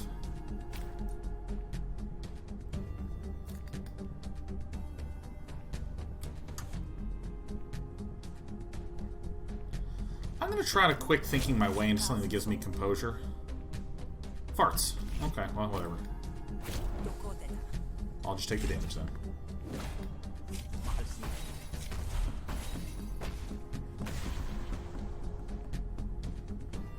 Hey, Kraid. Thanks for the pair of giftos. Being just like Figbird, getting to 103. Ooh, rapid fire. How much influence do I have? I have 1 influence there.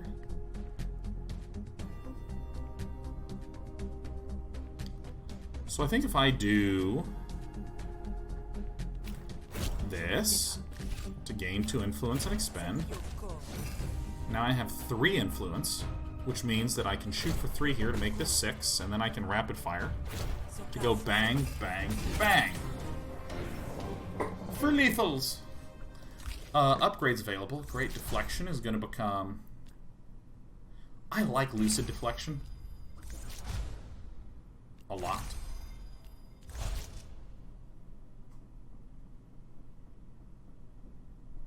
I think I'm just going to do the pale setup so it's like slow. But sure.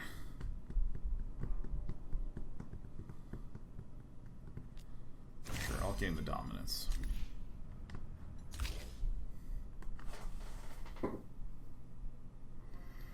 Oh god, Intrigue was so good. You know what, I'm going to keep trying this solid point. I guess we're just going to wind up being, yet again, an influence-based negotiation deck.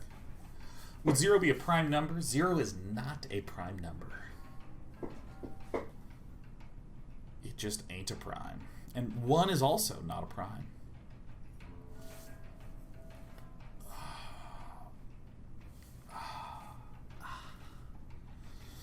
Fine, you convinced me. Let's go. Alright, cool. I think I'm going to take a micro break, which means I'm just going to refill on water and get something caffeinated. Stay here. You know what? Look at this. To keep it classy, we're going to pour. We're going to pour the energy drink into the mug because I always prefer to drink out of mugs.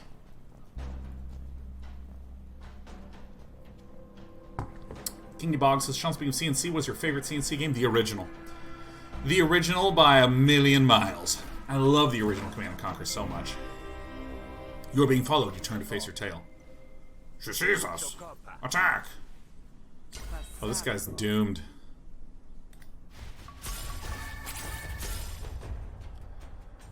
Okay.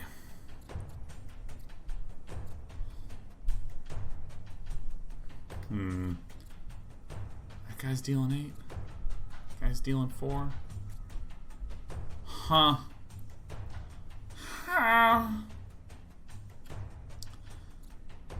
I think I'm gonna beat security guard Kevin. Bang. I'm gonna stab. Bam. Discard a card. Bang. Get out of here.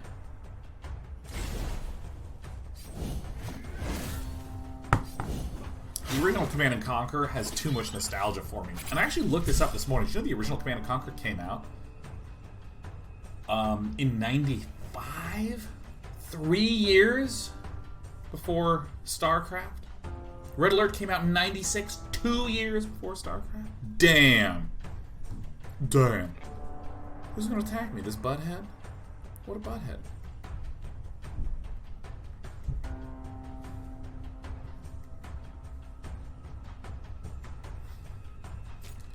I'm just gonna bang him. Pow! I'm gonna apply my defense. Boom, there it is.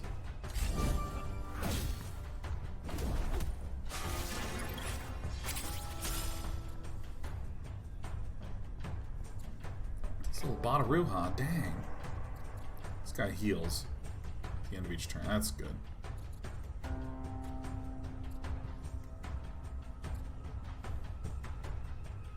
Shit.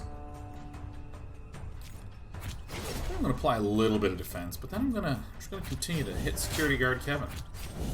Not all the defense, just a little bit. The Gibsons, remember when every PC game was an RTS? Those were the days. Oh yeah, man.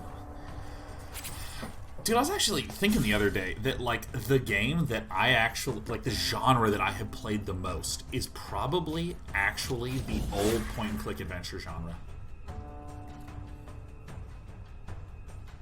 Do I have to kill security guard Kevin?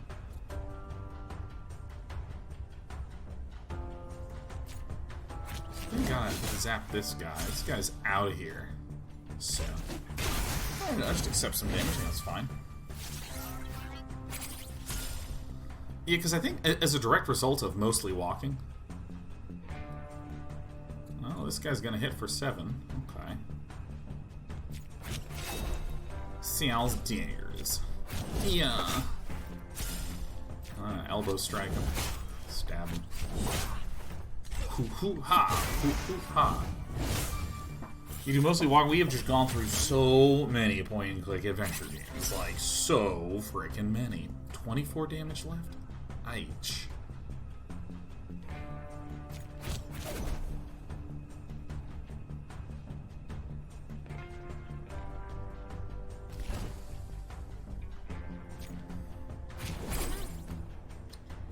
Yeah. That was fun. We went in a loop to give us some extra turnage. Well, there goes that guy.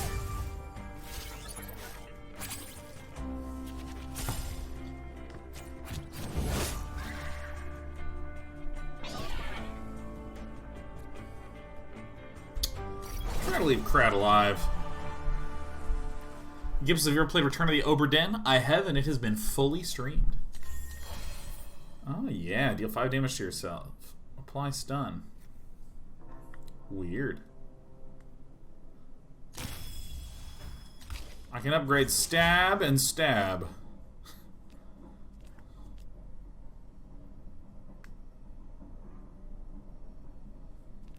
I'll do this. Seems like more damage. Oh yeah, rooted stab. Fuck yeah. And I think someone hates me now. Oh yeah, gain of power.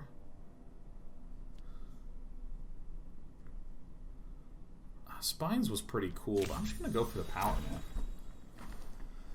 Yeah. Return of the Obra Dinn is incredible. Why are you following us? The Rise financing their war against us. Grab Bog by selling stolen goods in Murder Bay. By the way, do you guys hear that little rumbling noise outside? I'm trying to get a sense of how much volume carries and pulls in. Like, I use a microphone that is pretty good at picking up my voice without being in the frame. And it's, I really like that. Because there's a lot of streamers that you watch and they're just like talking like this and they're kind of like orbiting around this. They look kind of like one of those very shy creatures in a Disney movie. Oh.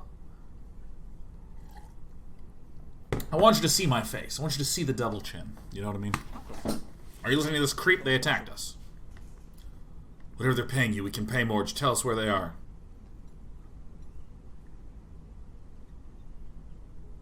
Brenna will hate me? I just don't want to be hated. No. Betrayal's bad for business. Now get out of here. Let's get this going. If the Baron's willing to kill for stuff, this must be good. Boo! Actually, wait. Before I do this, does someone hate me? Just Cascio. I mean, I killed Kevin.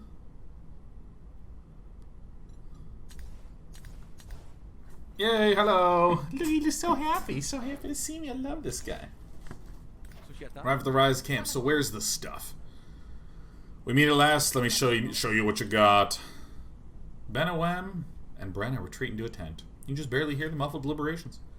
Haggling goes on for some time. After what seems like an eternity, Brenna and Benawem emerge from the tent all smiles. Pleasure doing business with you. Don't spend all in one place now. Hey Zalukster, happy 102 anniversary.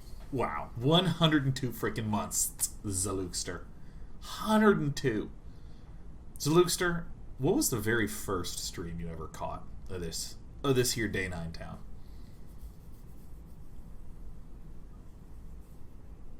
Boy, I need a haircut. Will it happen soon? No, not a chance.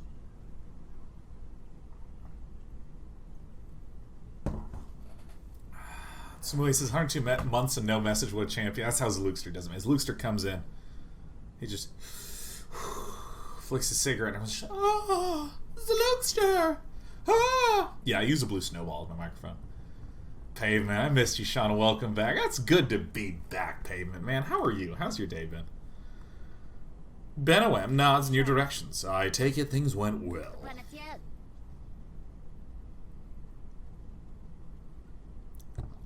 Yes, now we can buy the supplies that we need to really bring it to the barons. I'll be in here in the bay for a couple of days wrapping up business. If you're looking for exotic goods from the bog, feel free to drop by.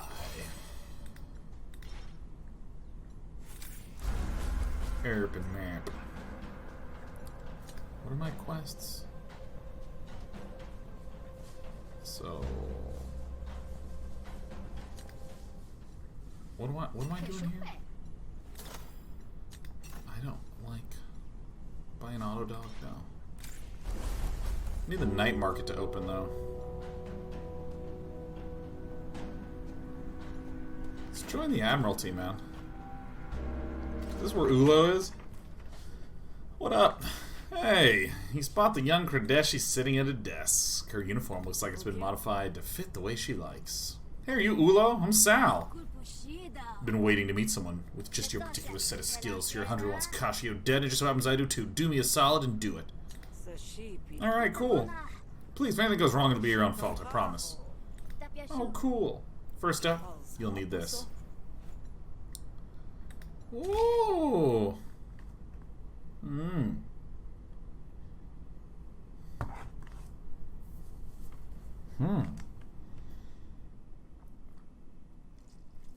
Oh, I'm doing enforcement. Oh, yeah.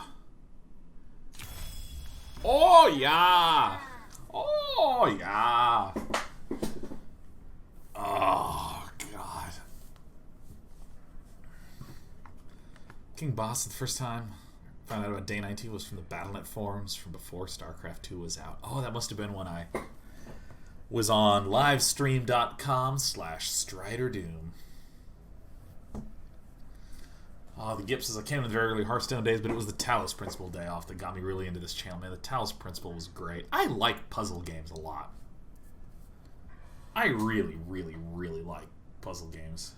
I'm kind of in the mood for a game to binge on again. Like Factorio. Factorio was so awesome. Factorio was so freaking awesome. Oh my god, it was incredible. A gift for my favorite investment. Sounds extremely suspicious. Impossible, I'm wearing a badge. Where do I start? Tell me what to do. Where to go? Lots of text. Now, scoot. I need some nighttime.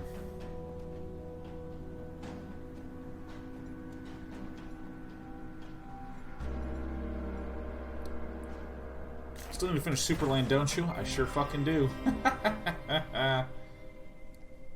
Just binge Factorio again, I'll watch. Yeah, maybe I should just do that. A mysterious figure approaches you. Have you played The Room? Oh yeah, Weasel. I've actually streamed The Room. The Room 1 and The Room 2, I believe. Mysterious figure approaches you. Greetings, Grifter. It's rare I meet a fellow traveler in these parts. Really? I feel like I'm constantly running into people. Then you're fortunate. The isolation has made it difficult to complete my work. I'm a chemist. Give 50 shills for the purple one.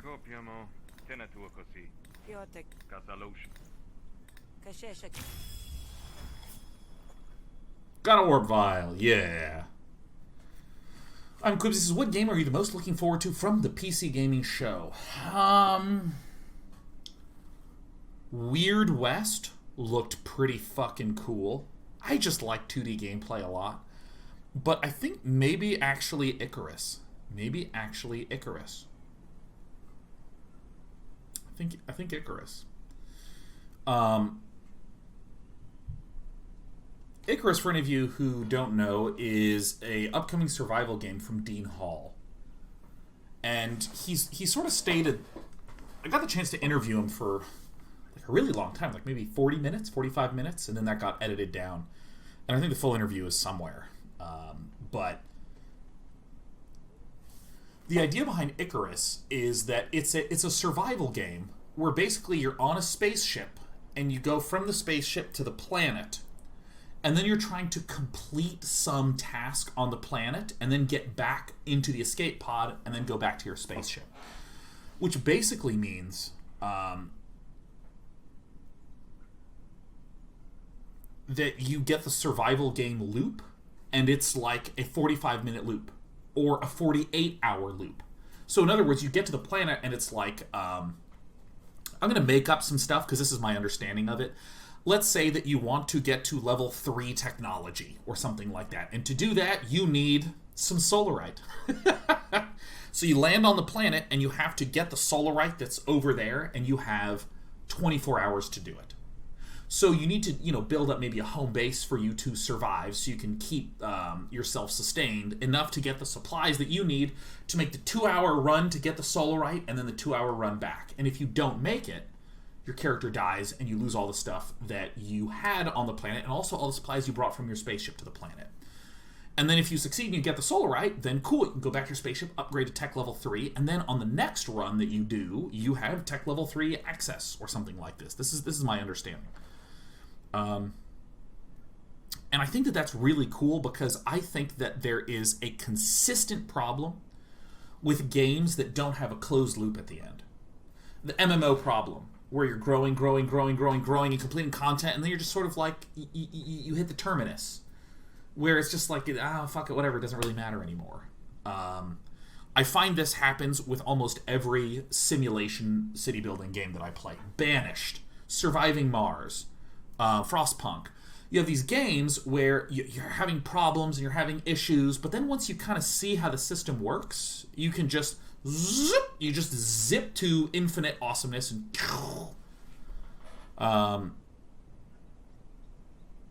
and the game sort of, you're like, oh, there's no struggle, there's no challenge. And a lot of times players just restart.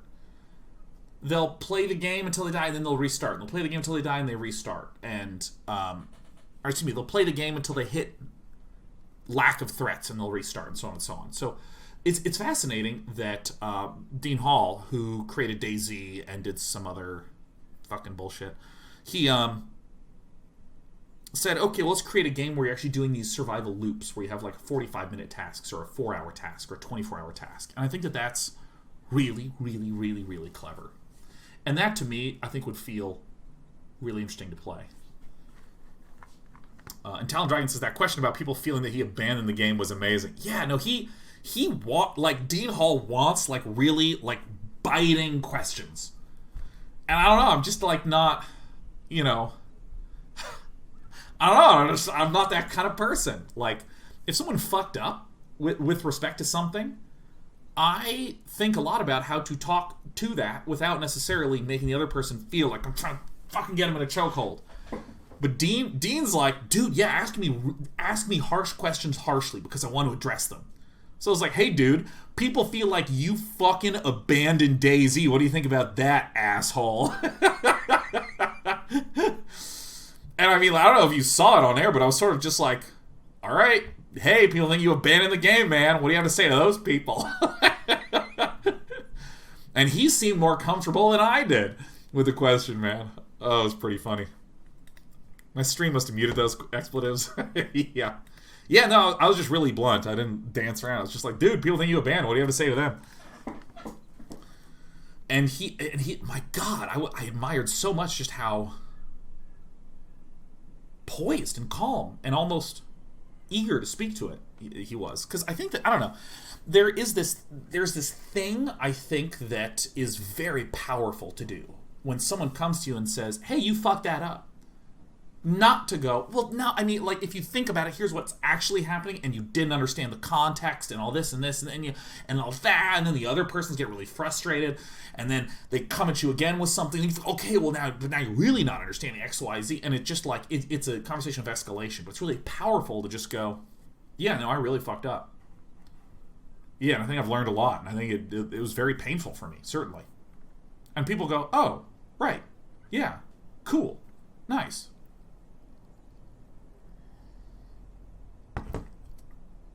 I don't know, it's like, I almost feel like a lot of community conversations around developer mistakes or abandonment and stuff like this kind of get perpetuated because the only way to stop the perpetuation is for the developer to come in and just go, yep, totally, uh-huh. I mean, I've personally experienced this a lot. I don't know, it's kind of amazing to me the times when I go, oh, yep, yeah, totally fucked that one up. Yeah, for sure. The people go, oh, okay. And the times when I'm like, well, actually, if you think about it, then this and that and that and this and this and that, and people are like, well, yeah, what about A and B and C and D? You know, it's like, it's very clear that there is just it's a lack of being heard, I think, in a lot of cases. Like, hey, I feel like you abandoned us. To be like, well, actually, I didn't abandon you. Like, you know, it's very invalidating of the other person's feelings, and that one of those things. I don't even remember what this guy wants. He wants me to, like, drink purple stuff. I'll drink any purple stuff. I want some of that purple stuff.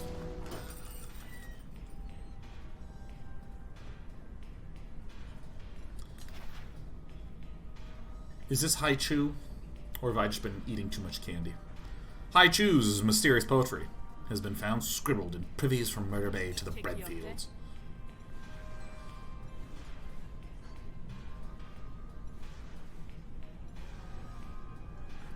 Which deck do I actually want to use? I don't know. I swear to God, I'm so drawn to negotiation in this game.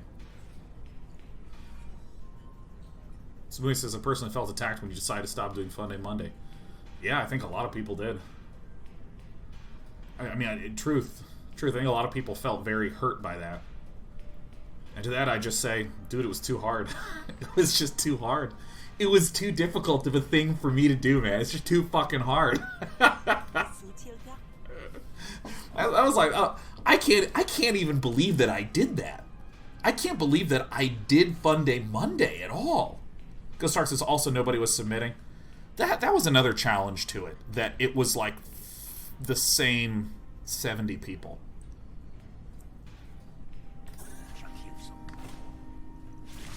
Don't believe a word of it. Oppress. Alright, we have some damage incoming. Bang. Boom. So I think I want to oppress this. Bang. I think I'm actually going to cast Calm because I want it to level up at the end of this.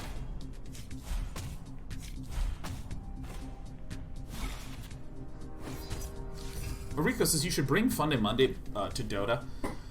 There is a quality that real-time strategy games have that I don't feel as pronouncedly almost anywhere else, which is the ability to tell your own story in the game, to shape the experience of you and your opponent really meaningfully. Dota is just so narrow of a game in terms of its overarching structure. There's 3 lanes. There's the laning phase. You knock down towers. Part of the reason that games like Dota really succeed en masse is that it is sufficiently structured and it guides the player and all this stuff.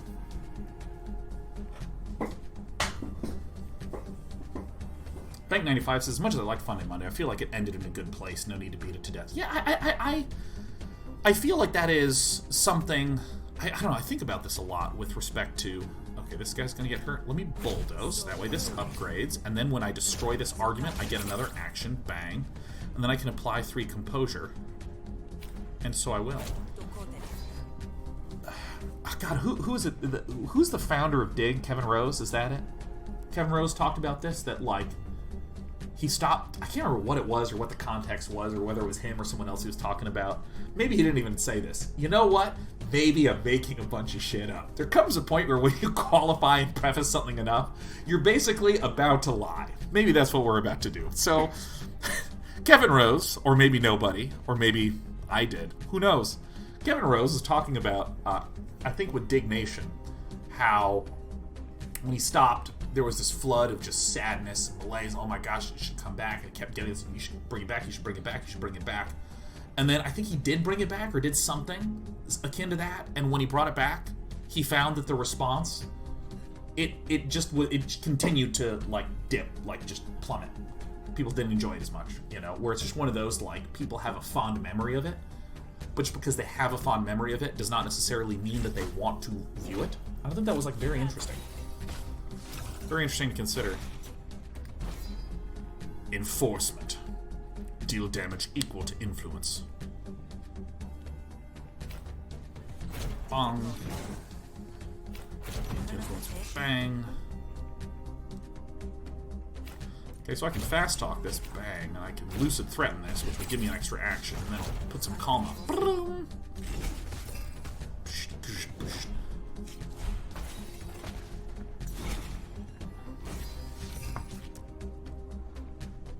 Enforcement. The end of your turn, deal 1 damage to a random enemy.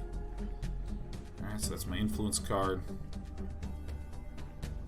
We have little ping pongs of damage coming in. Fail setup's good. Quick thinking. I think I do want to get this bait going.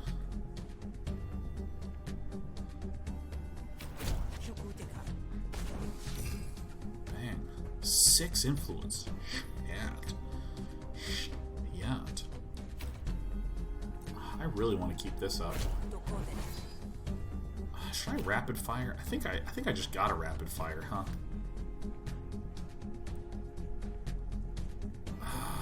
You know what? I'm gonna try to leave this up. This enforcement that deals damage for every point of influence I have, 1, 2, 3, 4, 5, 6. I mean, that's pretty sick.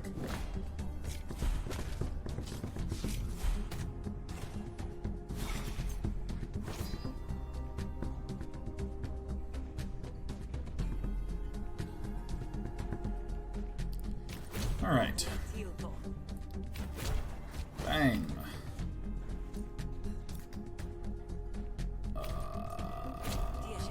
So now it will take Xaxes damage, whatever.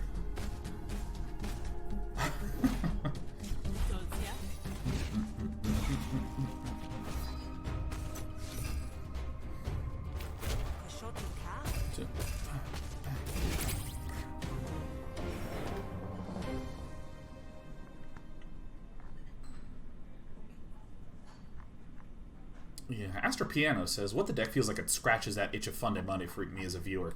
Yeah, and I think one of the reasons that it actually works...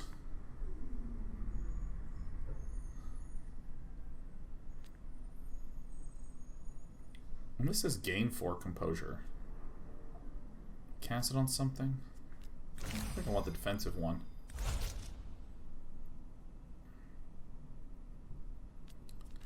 I like things that cost a 0.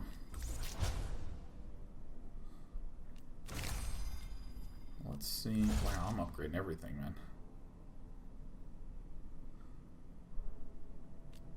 I want just the damage.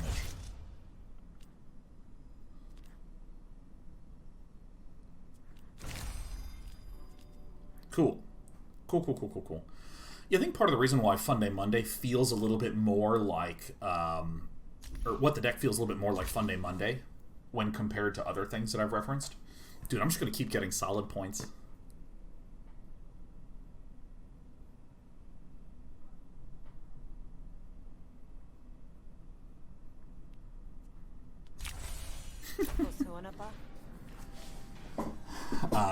I think the reason it works is that both players are doing something silly, so that really works. Like, for instance, I think that in Magic there are... Like, Magic games are quite quick. StarCraft games can actually go on for quite a long time and be drawn out quite a bit, especially at lower levels where, you know... In low-level Magic, you can still cast a Wilderness Reclamation on turn 4. You can still cast a Fires of Invention on turn 4. And if you are a bad player, and you have turn 4 Fires, turn 5 Double Cavalier, you can blow someone up just as equivalently powerfully as an expert could. What makes an expert different than a newbie in Magic, or I should just say generally a weaker player in Magic, is the really subtle decisions to buy extra time. So, in maybe a game where you might want to slow down for one turn, play defensively, and then do your big attack the following turn. Maybe an expert would see that, but a newbie wouldn't. The important thing I'm trying to highlight is that the difference between weak player and good player is that they are still often doing identically powerful big moves. It's the smaller, subtler moves that are hard to see. StarCraft, on the other hand, if you are a weaker player, you literally have fewer units, get things more slowly, don't get to hit certain timings because it's hard to hit them because you have to be so mechanically skilled. And as a result, when you're playing at slightly lower levels, you have a lot more wiggle room in your gameplay. A newbie or an expert can still cast Questing Beast on turn 4 in Magic. But in StarCraft, a newbie really can't hit, this particular 5-minute timing because you have to be very precise with it. They'll hit it at like 6 minutes. You literally get more wiggle room in terms of that telling story capability. So if I were to say, hey, we're going to do Fun Day Monday Magic style, and I am going to choose the Fun Day Monday decks that I play, and we're going to play against the field, you just don't get to do anything cool. Because you play, and you're against a weak player, because you're playing with a clowny deck, and maybe it's doing matchmaking based upon the deck, and they still just, like, play strong 2-drop, strong 3-drop, strong 4-drop, bam, fucking beat you to death by turn 5. Whereas if I am doing what the deck, I am artificially creating more wiggle room in which more interesting story beats can happen. Tekriz, welcome to the Triple Digit Club. Tekriz, everyone, has just hit 100 months. 100-month anniversary. Oh yeah. Oh yeah. Tekriz 100s. Ooh woo. Let me check something over here on my dashboard. So, I guess we went live at around 2 hours and 15 minutes ago, so that was around 1:20 my time. There was a big Twitch error preventing me from connecting with my stream key. The spree will cut you loose sooner or later, and then nobody will protect you. Turn informant, you can... etc. But the pay better be good. You got it. Come, fight with me. Tell me your name. Ooh,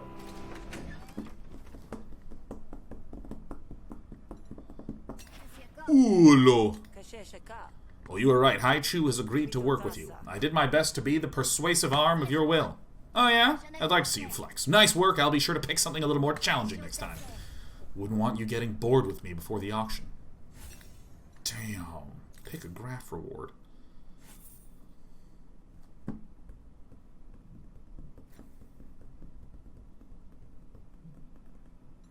I think this is just good.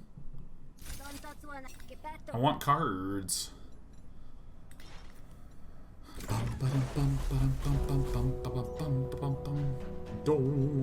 Battle and negotiation. Oh shit. So we gotta pick a side job. Desolate battlefield? Yeah, let's go battle and then let's do that dope quest.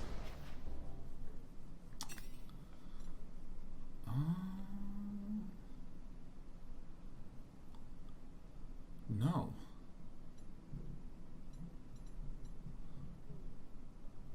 First time you expend a card each turn, draw a card? I don't give a shit. Hits all enemies, draw after one use? Yeah, let's get this one. Defend yourself. Pick, pick, pick, puck. I'm just gonna use this right now. Yeah, fuck it. Bang! Good dogs. Yeah! Yeah! 4 and 3. Who's this lucky? Yeah! Hit you with my elbow. Bad dog. Alright. It's a good thing I went for that reward, huh? Yeah, I'm gonna get my upgraded elbows. Gain 2 defense? Hell yeah. Back. Give me that resolve.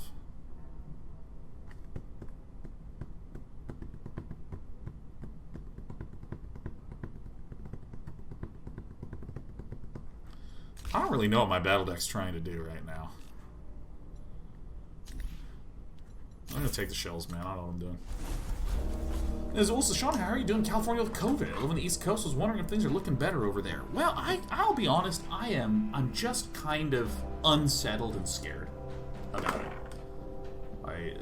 A friend said this to me a few days ago that really stuck, that I feel like a lot of people are just subconsciously processing this mass scale trauma. And as we're trying to get through our days, it's just cropping up in weird ways. I don't know, it really bothers me. It bothers me a lot, especially when I compare America to other countries in terms of the virus response. It's like over 100,000 dead from coronavirus in America. And now a lot of places are opening back up, and there's a lot of people not wearing masks when they're doing their day-to-day. I don't leave the house very much. I don't go to a lot of places. Still unsettles me. So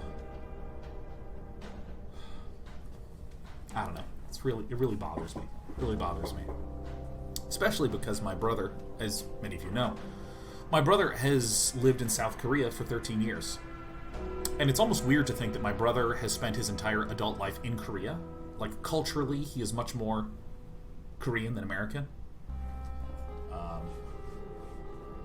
And it's weird to just have conversations with my brother where he's just like, yep, nope, I'm on a bike ride to a cafe.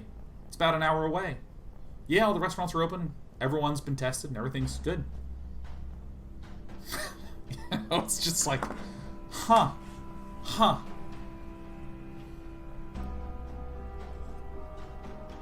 So I don't know.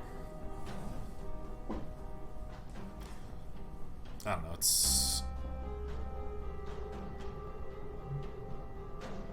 And I mean, I gotta be honest. I don't know about any of the complexities of viruses. I really don't. I know basic math about exponential growth and all that sort of stuff. I understand that. It frightens me in that regard, but I don't know. I have a great deal of uncertainty in my day-to-day. So hope you're all holding up okay as well. You know, I on one hand get a little eye-rolly when I like watch a commercial about like, I don't know, like toilet paper, and it's like, we're all in this together. And I'm like, okay, man, you just want me to buy toilet paper. Like, but at the same time, I actually kind of think that sentiment is appropriate in a lot of ways. Like, you know, I don't care who you are, you're probably having a hard time about it. Same way I'm having a hard time about it. I think it's okay to ask each other for support, you know. So I hope you all are hanging in there. Hope you're all hanging in there. You can play me some games, stream me some games, make an offering, meditate by... Remove a chosen negotiation card, upgrade a chosen... Oh, I'm gonna remove stuff, man. I don't like things in my deck. Promoted thinking I have felt bad about, kind of across the board.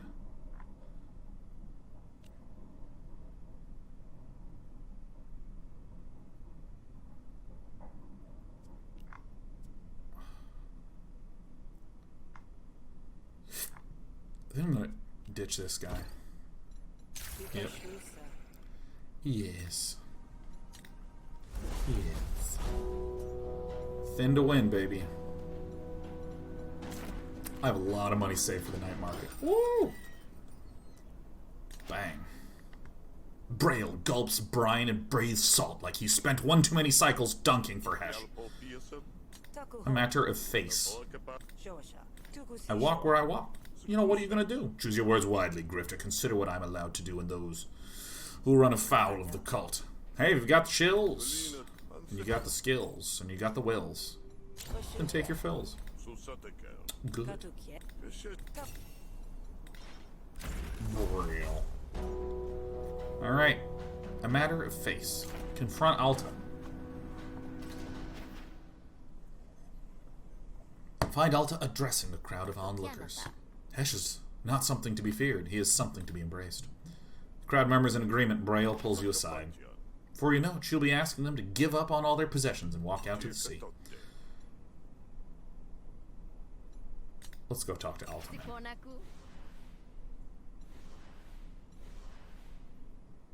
Oh, yeah.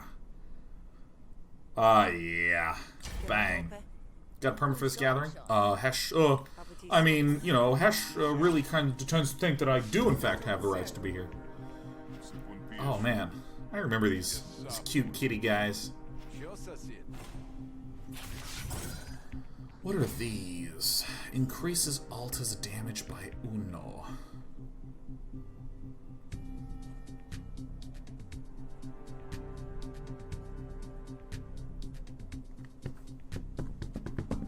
What does this guy do? Add 2 resolve, 2 composure. Direct friendly argument? Nice.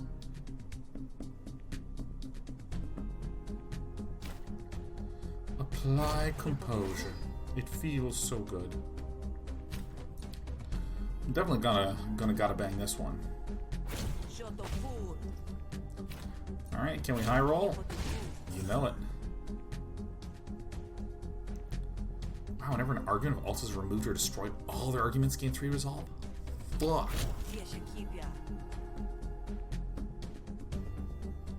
Oh my god, boosted gossip is so good. Because look at this. These gossip cards must be charged before anything else. It gains 2 resolve for each account. Fuck yeah.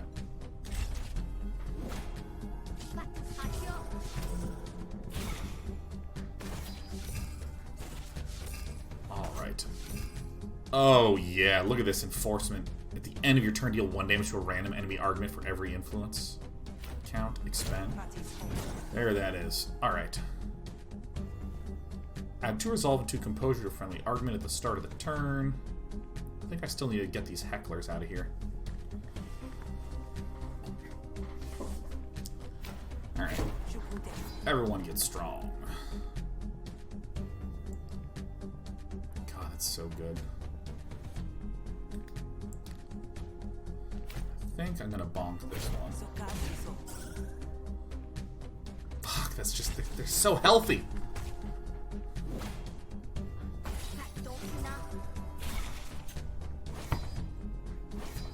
Shit, dude, these things are, like, ridiculous.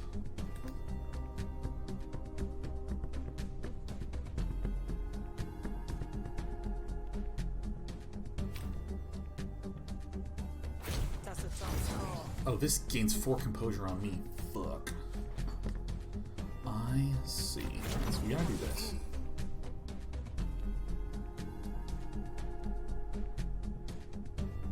Oh man, how much influence do I have right now? I have 5 influence. I'm just gonna lucidly deflect on this. I'm just gonna like super defend it, man. I really gotta pick off these arguments.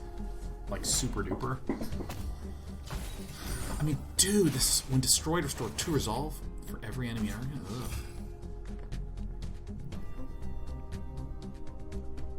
Holy shit, what's dealing 9 here? Oh, straight to the dome, huh? Alright. Fail 7. And this is 0. Great, good stuff. Gain 2 influence and expand. Alright, I'm gonna bonk this guy.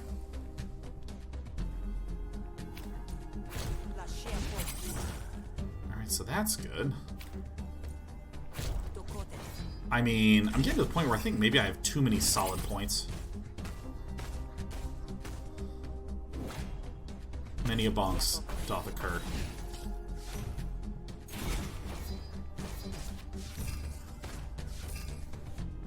Shit, how much influence do I have? I have 10 influence? Oh, that's dope. Alright, so this is going to take a ton of damage. So I'm actually just going to rapid fire and see what happens. 1, 2, 3, 4, 5, 6, 7, 8, 9, 10. Alright, so I don't know if that was good or bad, but that is what in fact happened.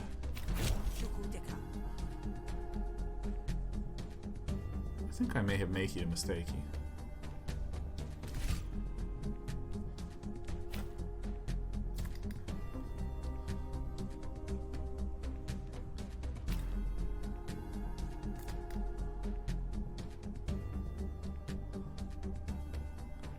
Yeah, so I mean, I really want to defend this thing.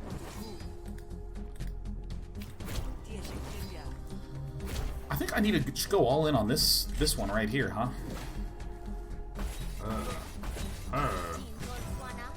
You dare insult an acolyte of Hesh? Gain some influence. Cast for 0, cast for 0. Good, good, good, good, good, good. Holy shit.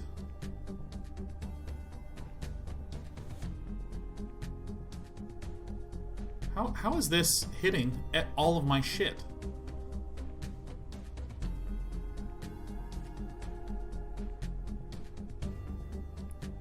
What?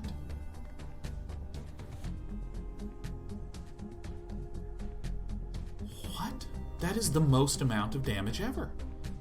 How has this ever been a thing? What? But But see, this says targets N opponent argument each turn for 4 to 6 damage, and then it says targets all opponents' arguments. I'm trying to figure out how, because this didn't used to be the case. It didn't used to target all my stuff. How has it been changed? How'd it get burned? How'd it get burned? Oh, I'm gonna take so much fucking damage here, man. Ay. But see, Impatience doesn't say it. Impatience says, Alt is intense and arguments deploy with +2 damage. Alt is arguments deploy with +2 resolve. Impatience doesn't say that. Is this? Alright, go for the face. The face is the place. Why have I not been attacking this every single time? Alright, it's time to take it.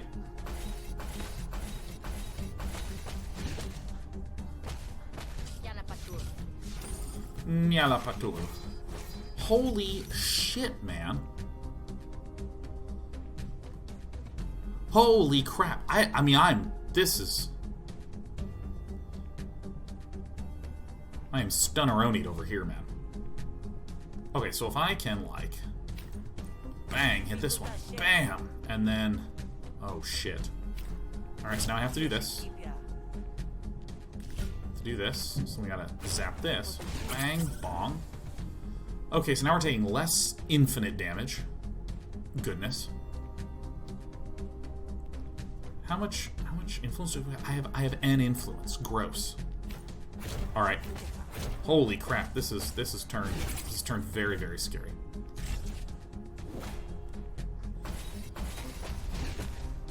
Oh my god.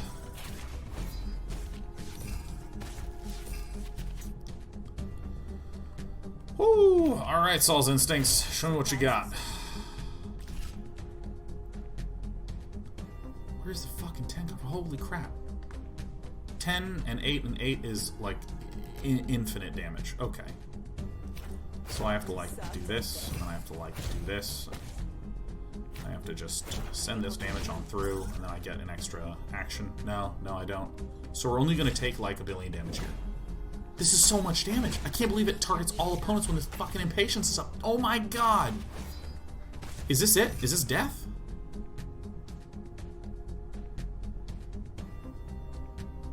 I'm doomed. I'm dead.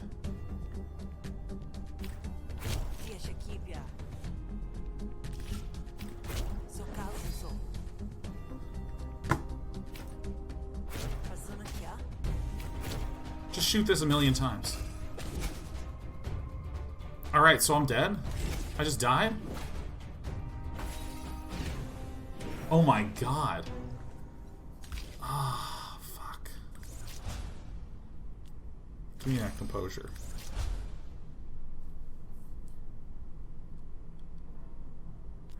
Yeah, why not? Oh my god. Oh my god.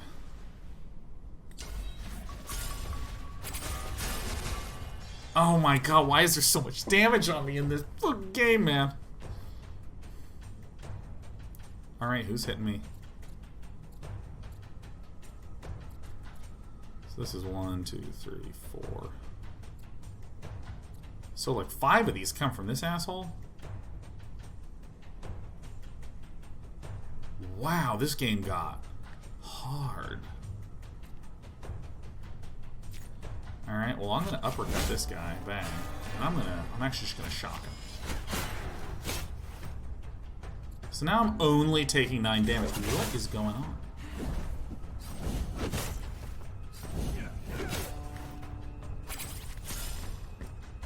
Alright, so... Oh my god, my buddy's being attacked? Oh, thank goodness. Alright, Zealot Braille.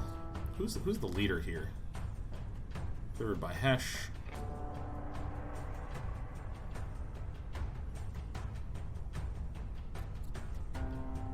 Alright. Start a battle, 1 power. Okay. Oh my god. Okay.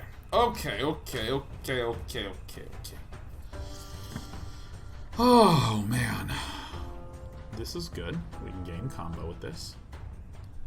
Who do I seek to pick off? This guy just seems to do a crap ton of damage, so I'm just gonna stab him. Auto attack 2 times. Bing, bong.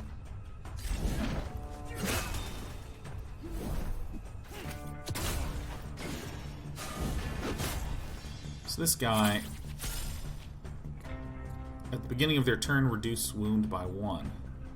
Okay, so this guy's already in surrender mode, right? So I'm actually okay heal. Heal 8 health. I might need to do that shit.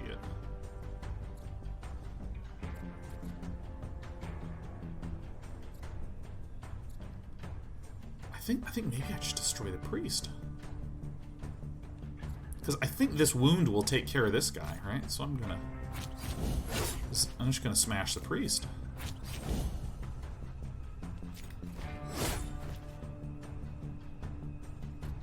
Please be correct. What? It didn't die? Oh man, I did this wrong. What?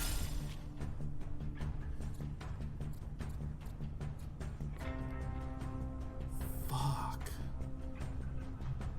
Shit. Oh my god. Oh my god.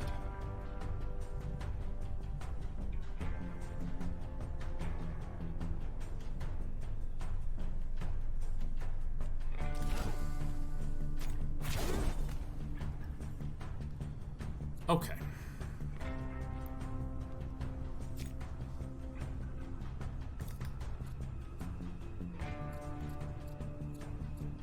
Ten incoming from this. There's debuffs coming from our friend. Oh my god, I make you such a mistakey.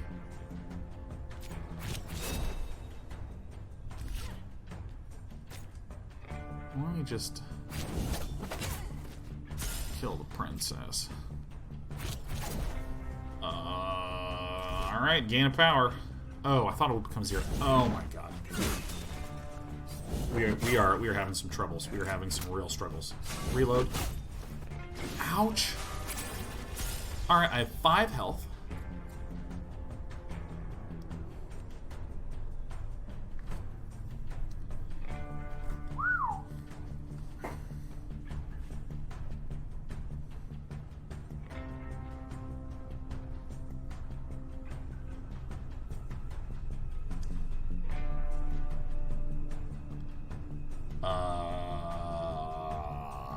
So I'm taking 10 damage, so what I need to do is I need to, like, apply the defense so I don't die. Bang. So now I'm going to do this.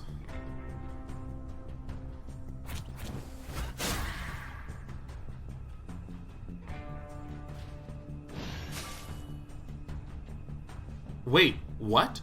What happened?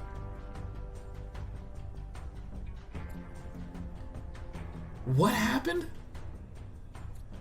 Oh my god, why is he back? What did I misunderstand over here?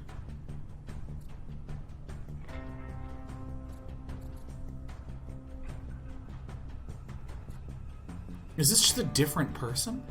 Oh shit.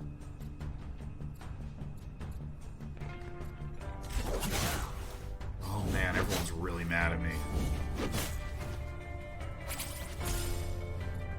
Who's shooting me for 10 now? Oh, a new kid. Okay. 10 damage.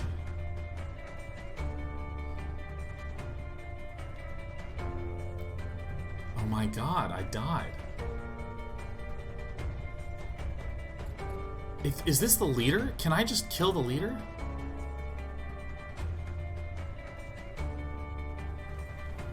Oh my god. I'm devastated. I died.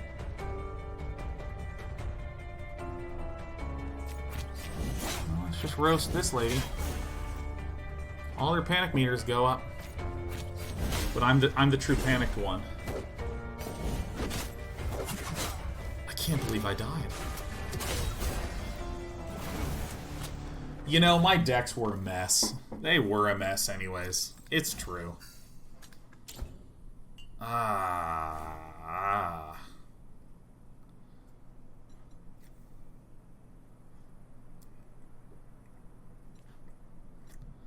I like Boulder Stance. Let's retain Boulder Stance. So many I know, I died. Oh, dude. Oh, that's a wee bit dirty. That's a wee bit dirty, isn't it? When you die, the game's like, hop right back into it. Could you not have Boulder Stance, then use a +4 defense? The damage was piercing, so it ignores defense. Alright.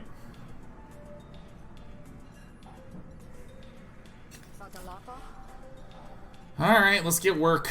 Alright, okay. Alright, let's leave. Let's start really building the deck.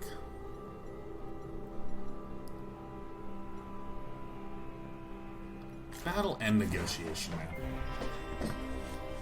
Alright. Whoa. Is this a hold up? Yes. Yeah,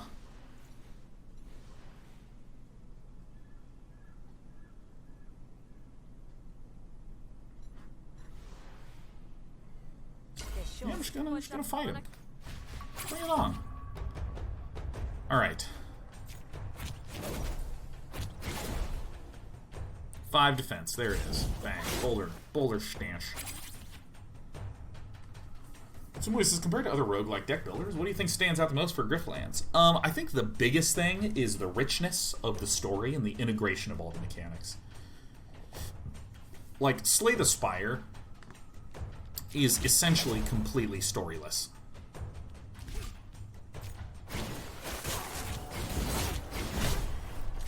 Slay the Spire, it's like, just fight, right? It's very, very about the mechanics.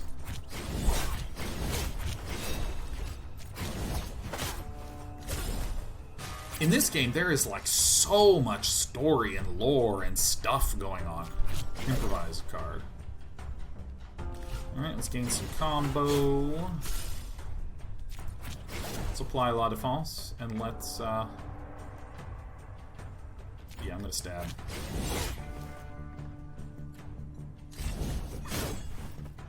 Slay the Spire has a story. Slay the Spire, in a literal sense, has a story. Like, someone can point to elements and lines of dialogues and things going on. But I mean, it's just like some... It is so focused on the gameplay. It's almost irrelevant what's happening story-wise. There's like a little bit of flavor with the identity of who the monsters that you're fighting are. But I mean, this game has characters. Every single character, every person you fight is a character in this game. This is not just like a random, you know, it's not just like a skeleton man. You kill a skeleton.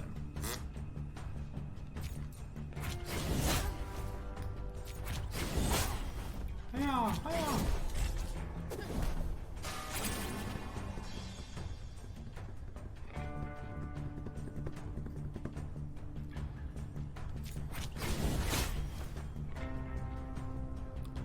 Whoops. Okay, so I need a...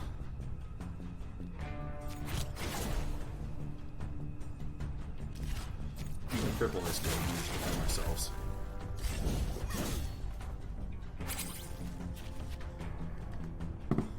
That's probably the biggest thing that stands out. And in fact, I would say that this is true when comparing this game to essentially every other roguelike game that I have played. Like... Yeah. Like, I mean, even something like Into the Breach. Into the Breach, I mean, in a technical sense, yes, there is a story. It does have a thought-through flavor to the game. It does explain the nature of, like, respawn and stuff like that. But there's not rich characterizations, there's not plot points, there's not a mythos and a lore that is deeply, deeply explored. I mean, trying of other roguelike games, weird because I play a shitload of them. Enter the Gungeon, same thing. Slay the Spire, same thing. What are some other ones? There's some other...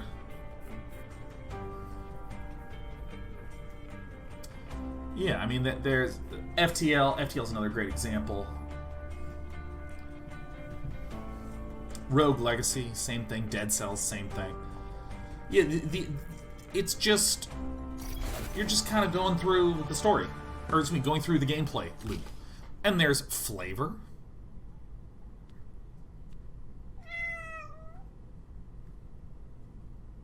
Hello, sweetheart.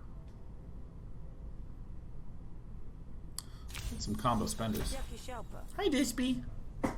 Huh? Meow. Some things never change, and having a little meowing princess sneak in is a truth that shall be with us always. Meow. Yes. Despy's come in to remind all of you to use Twitch Prime, because I've been gone for a month. Isn't that right, sweetheart? Despy. Where? Yeah, that was a weird one. Yeah, pat you on the butt. Pat you on the butt. Oh, I got your leg. Oh, we're playing this game. We haven't gotten to play it much in this apartment yet. That's a bag. You're in the bag. Yeah, not fun in the bag, huh? Alright. That's another bag. Should probably clean a little bit, huh?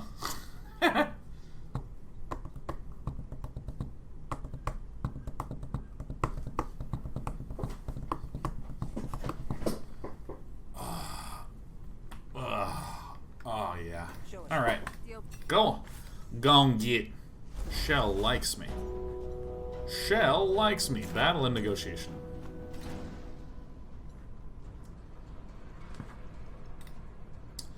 Tsumui, it was not mental health month. It was not that at all. It was a lot of moving, working for the PC gaming show, and then last week I tried to take some time off, but I didn't really get very much. So it was off-stream work and life shit, is how I would describe it. You might call Herbla radiant, but that's probably just the radiation. Herbla. Ermagerd, it's Herbla. Did you move far? Yeah, SF to LA. Ooh, Haymaker's like really good. I'm a big fan of Calm. I'm just gonna get this, man.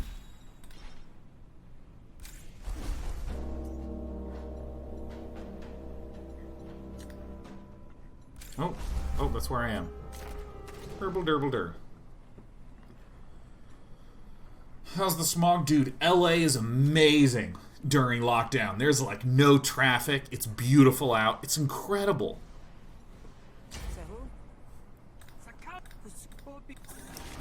I'm actually better at negotiation than I am at the battle system in this game. I fucking hate quick thinking. I don't think I've ever liked this card.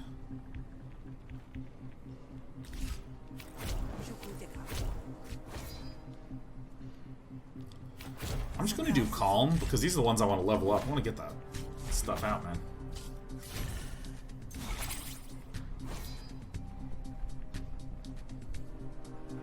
Four damage? Alright. I'll just compose myself. I'll just influence things. Bang.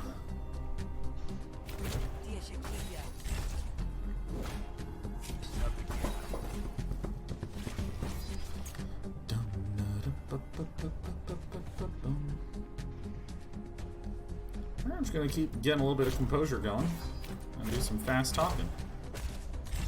Yeah, I really like the influence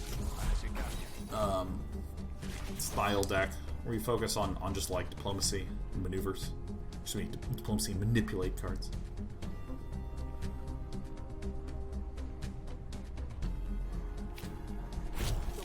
Quick thinking to see if I can I guess I'll gruff to reduce this. I can get composure on all things. Bang, boom.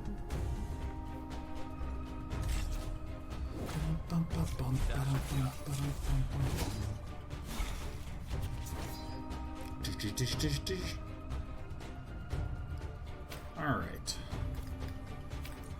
Definitely gonna compose this. You know, I'm gonna extra compose this. I'm just gonna take my sweet time in this fight. Yeah.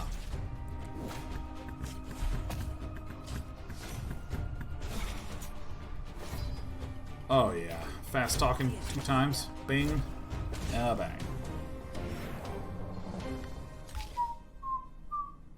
Spend 1 influence, draw 2 cards.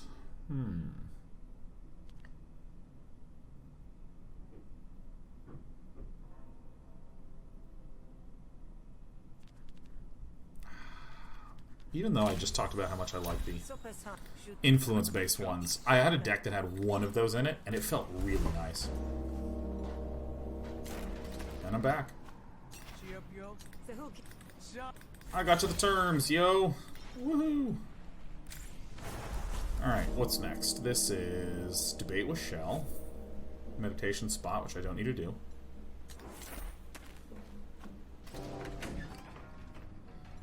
By the way, our good friend the bot is posting the link bit.ly/glday9.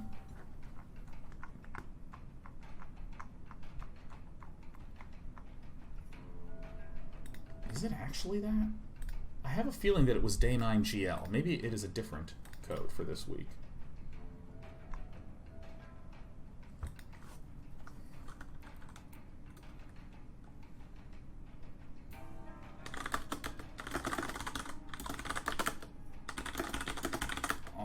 Also, is the code. And double check that.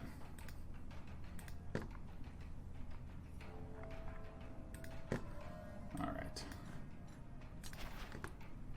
Shell's happy to see you.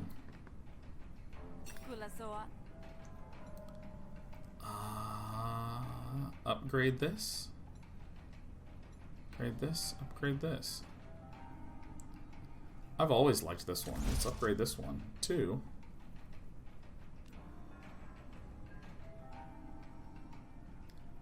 What does this do? Spend 1 influence, deals 2 bonus damage, and hits all opponent arguments. Oh my god, yeah, that was it.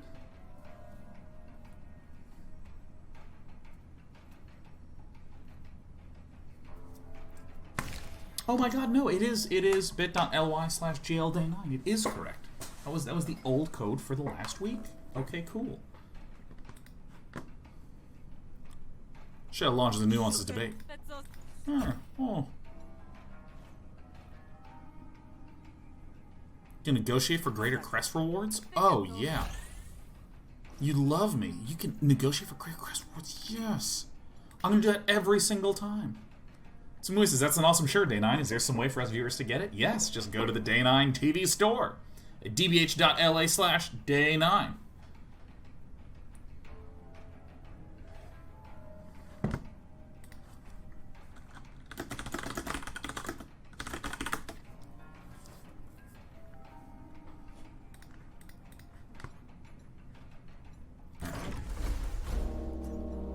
Where do I go for negotiation, man? Let's do this.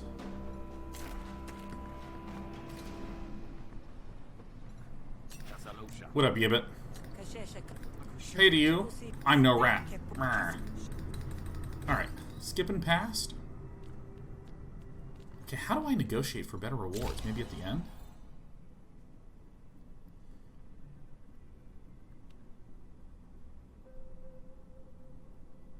Nice. Let's try this.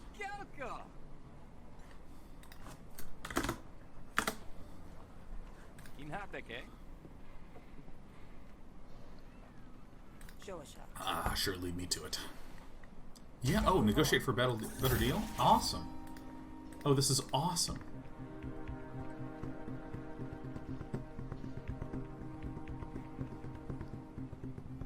What do these things do? I'm destroyed at 67 shells, I'm destroyed at 32 shells. Oh.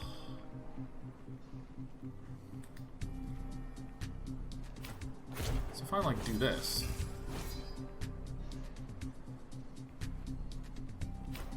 So there's actually just no way to destroy this.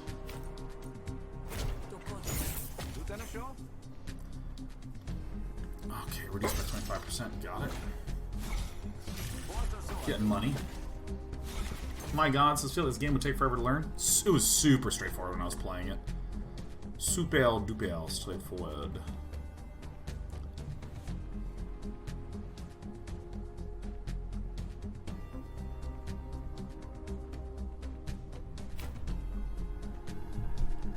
So if I do this and get flatter, flatter should deal 2 bonus damage and hit all arguments, so it should deal. Nice. So then I can bonk this. 50 shills in the bank. Yeah, I'm gonna take a crap ton of damage, but that's fine. Alright. So, how do I just nail this? Threaten. Bam, bam.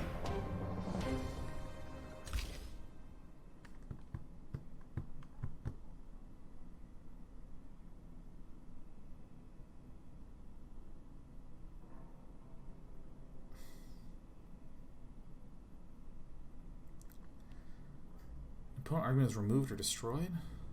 Let's give this a try. No, why would I want that? I just want to. Let's just brainstorm, man. Let's just brainstorm. Nice. Always negotiate. Always yell. Yell loudly. Hey, Surprise, get some rest, my friend. Yeah. Yeah, let's break into this. What happens? Nothing? Tight. No downsides here. Hey, Halit. Yibbit says you've been harassing him. Leave Yibbit alone. You know what? I'm just going to negotiate everything. I ain't never fighting, man. Screw that. Alright, so this will gain 2 influence and deal damage equal to half your influence to random. Okay. Okay. So I do need to get some composure here.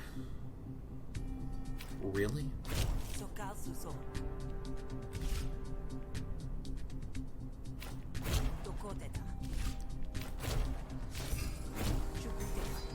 Alright. So we only take 1. Jolric says adults can do what they want, but being a responsible adult is different. Dude, I am actually so sick and tired of responsibility. I am responsibility'd out. I have actually... Dude, I am probably the most burnt out I have been in, like, so long. I was like, hitting the point where I'm like, I have done a lot of work and a lot of streaming, because I think a lot of you know that ever since coronavirus and quarantine and lockdown kicked into gear, it deleted like all my work for the year for travel, and 2, everyone's who was working in like because okay, so here's the thing, gaming has this sort of interesting straddle between having a huge online presence, right? Obviously, almost all games are played multiplayer online, you know, not in physical spaces. But then, in terms of the industry, there's a shitload of online physical events. PAX, E3, every esports tournament. I mean, this is a huge one, every esports tournament. There's countless other gaming events that I could rattle off, but I don't think I need to convince you that these exist. So, like, all those got deleted. And so, in addition to me suddenly not having any secure work in that regard, all of those people now can't do their stuff physically, so they need to do it all digitally. Online, in broadcast style things. So suddenly, I both had a whole bunch of work deleted and had my workload massively increase as a result of the lockdown. So I just had this crazy busy month, and I was just like, okay, dude, I'm tired. And after I move and do the PC gaming show, which should be pretty straightforward, I'm going to plan on resting a little bit. And the move, I mean, it is just pure misestimation. It just took so much longer to do the move. That was just like days and days and days of moving stuff. and then of unpacking stuff, and then the PC gaming show stuff, again, had many more days of just recording. And then, I mean, obviously the live show that we would have in prior years, that would be 2 hours long.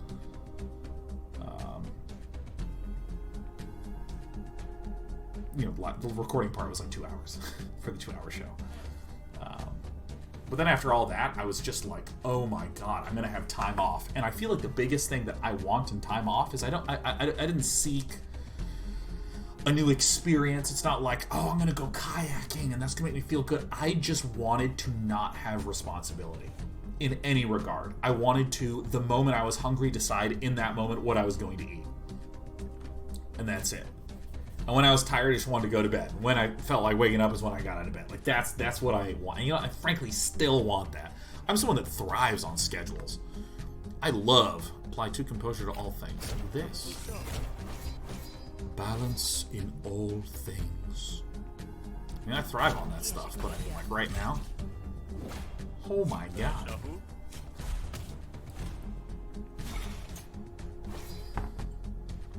And we got all these assholes posting about making sourdough bread on Twitter. Can't handle that shit, man. I don't want to hear about your bread.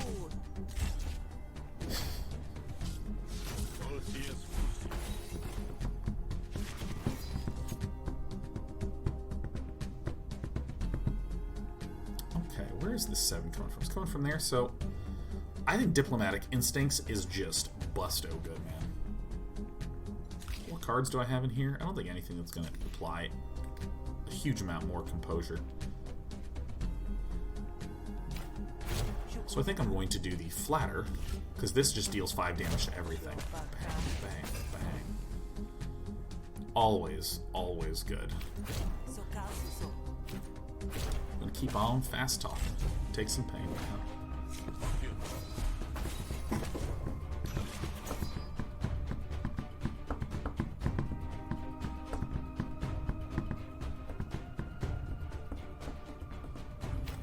Alright. I think Calm is amazing.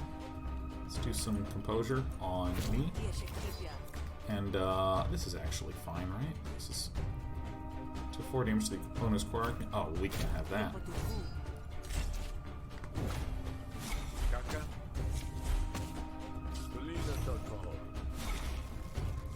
Alright, can I bonk? Permission to bonk.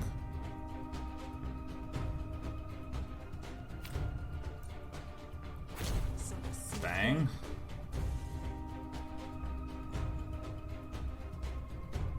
So I need to do like this to get 3 composure there, and then I need to like do one of these to get more composure there. And so now with the 8 damage, it'll still eliminate all of this, but that's okay. Because we're real close to nuking this.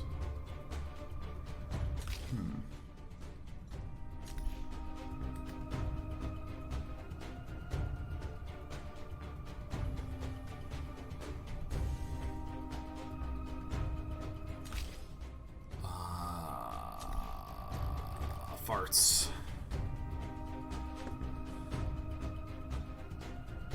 Alright, I'm gonna take a little risky here. Ooh, shit.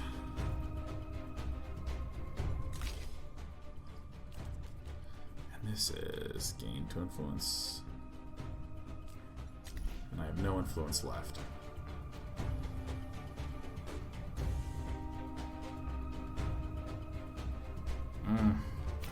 One time?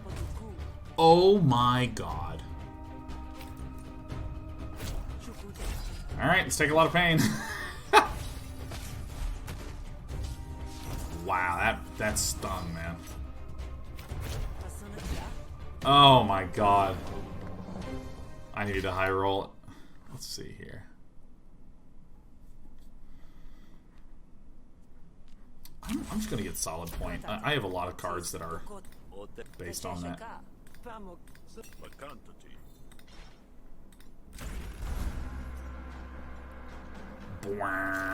Give me them shills. Hello. Give me a graph reward. Okay.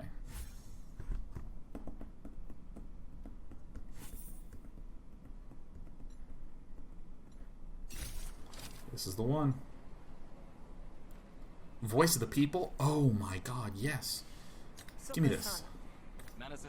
Oh my god, I beat the shit out of this guy in negotiation to get more money.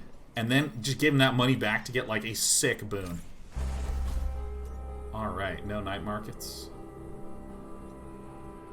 Healing Spring, it's just my thing. What? Oh, that's right. No, I need the meditation to get more resolve. Alright, well, I'll just take the pain and gain the max. Welcome to Havaria. Oh, Hamel's Ghost says, day night. I think we can agree. If a horse shows up at your door and you don't remember ordering a horse, it's probably best to keep the door shut. Dude, recording that one was so funny. Oh, God.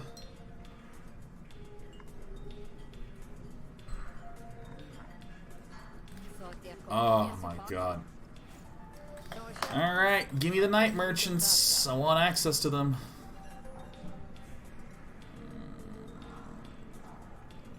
Let me just go with Rake again. Hit me with it. Show me your gerbs. Accept the job. Oh yeah, I'm really pissed at you. You didn't help me out here. Any plans to play Disco Elysium on Mostly Walking? Yes.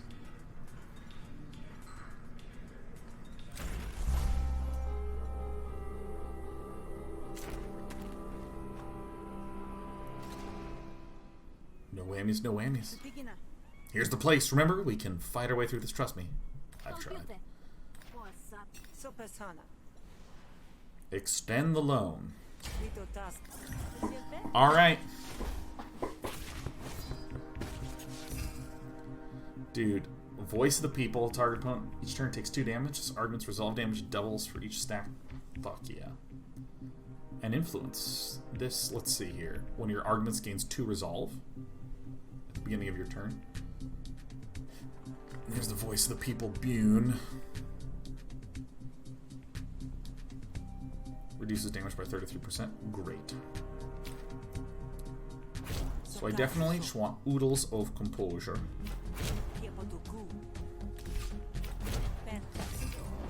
Just gonna do a low blow here. 2 damage from the Voice of the People. You tried Monster Train yet? Nope, but it's gonna be happening soon, Birdler. Ermagiri Birdler.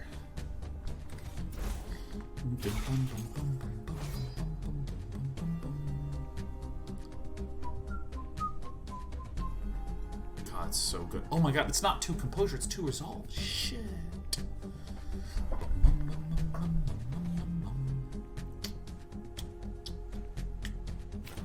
I can just bash, smash, and haberdash, huh? What do I have coming up? Ooh, a lot of damage. A lot of damage. Yeah, take this.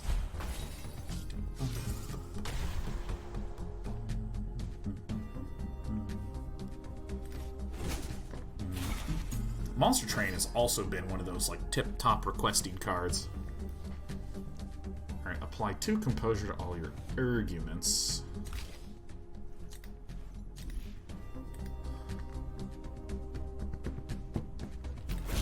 Quick thinking, see if I can get some composure out of this. Nice. Bong. Bang. I also need to sort of speed this clock up.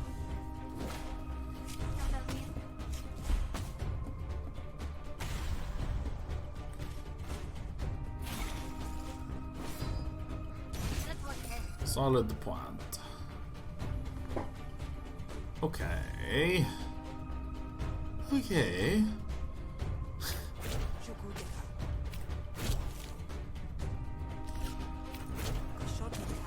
Yeah, I'm just gonna pay the 5 shells to win on this turn.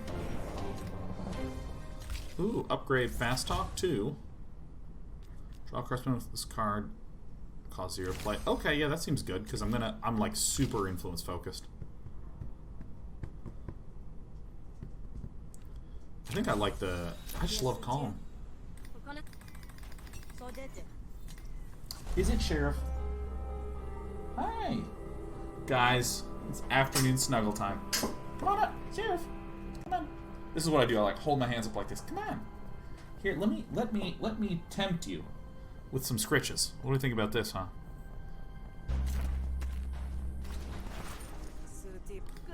Pretty noticed, huh? Rake likes me. Goodbye, Sheriff. What a good cat. Alright, so I have access to the night market. Plaka's the guy that has the graphs. I just... Not enough. Not in town. What does this guy have? Oh, remove an... Oh, yeah. Oh, yeah. Delete cards for me, friend. Yes. You lost money.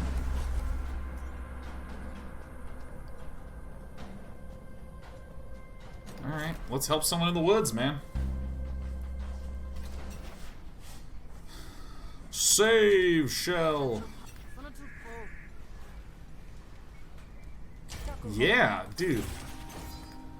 Let us go. Voice of the people?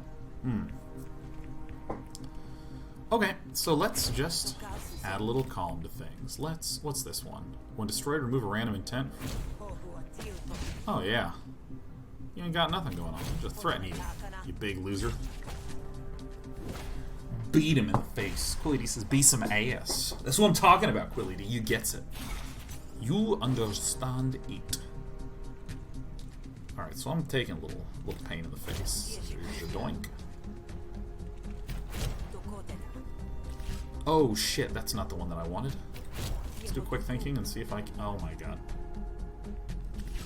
Alright, everything went quite wrong. Okay, whatever. Fuck.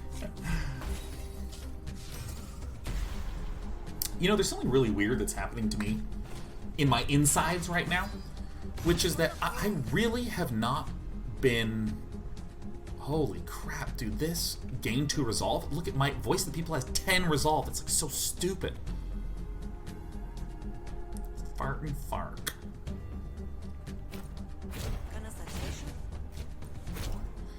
Yeah, this weird thing that's been happening to me is that I was so tired last week, I didn't do almost any media consumption. Like, I sat there for, like, huge portions of the day. Do I even have a way to hurt this dude? I don't want to pay no one no money. Bonk you for a pair of damages. You know, I'll just gain this, do this, and then pass it along. I was so tired that, like, now that I'm playing a game, I'm suddenly just like, oh! I'm like, oh, it's like really fun. It's like fun to play games. Flatter. Dealing 5, staying alive. Doink.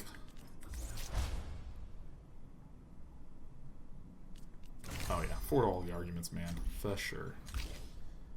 For sure.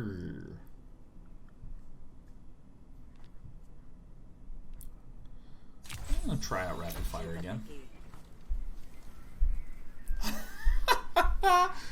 Oh my god, Sumui is asking about getting to Ascension level 20 and Slay the Spire, and saying if you don't play Ironclad because I never find him boring. Or Bartless said I don't play Ironclad because I find him boring. Dude, I love Ironclad. I just love beating the shit out of things with like 40 damage in one turn. Also, all the Dradogs as we blasted through What's Wrong with Secretary Kim last week. It was so good. Isn't it amazing? Isn't it amazing? Oh my god, it's incroyable. Fine, but remember the shell. Remember I would have killed you with second thought. Thanks, Sal, you saved my skin. No problem. I'm like such a sweetheart. Do you love me yet? Do you love me? Not my graphs, my relationships. Oh, yeah. Oh, you already loved me.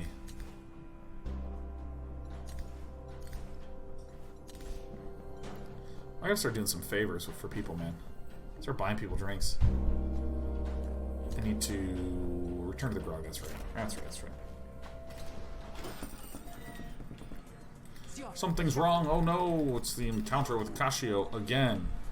Come on, Topo, help me out. So this is where I convinced Topo to help me. I'm sort of sprinting through day 1. God, that feels so good. Where did this even come from? Can anyone explain to me why I have 3 resolve? Or excuse me, 3 influence? Did I do something really right to have all this influence? Fluting about me? Because you have a friend there? Oh, that's right. She comes in. She's like, yeah, Sean, you're fucking tight. And I'm like, oh, I feel more influential. I'm like, ugh. So this is good. It lets me compose myself. Bam. I think that what I should do is use these other cards. So that way they can get a chance to level up. I got the voice of the people. Oh, I really like this. I really like this build so far. Rapid fire. Meow. Intents and targets are hidden. Alright, let's get rid of that. Bang, bang, bang, bang. Show me what you got. Who's targeting for 4? You're targeting my voice of the people? You rat bastard. I'm gonna draw 3 cards and see if I can get something good. No, I'll just yell. You're a bad dude. God, it's so nice to be playing games and hanging out and talking about games again. Jazz Koenig says, do you always have a chance to talk it out, or are you occasionally forced to fight? Yes, you are forced into both negotiation and battling. So, you know, it might come back to haunt me, the fact that I'm just closing my eyes and pretending that battling does not exist. But whatever. Okay, let's think about this. We have 4 damage coming in here, 4 damage coming in here. I think I might just want to find more defense here.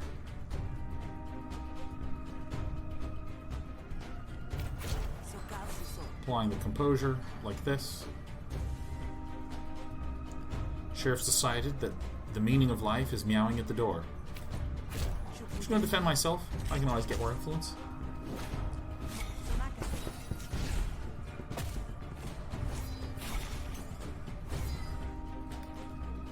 Okay, build a rapport.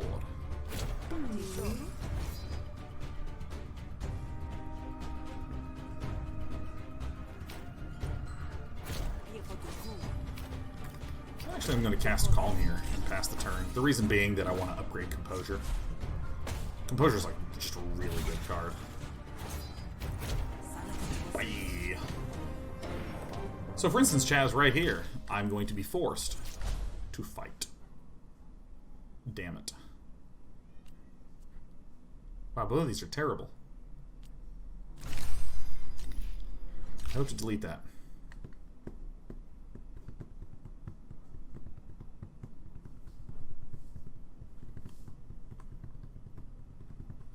I'm gonna try this solid point strat.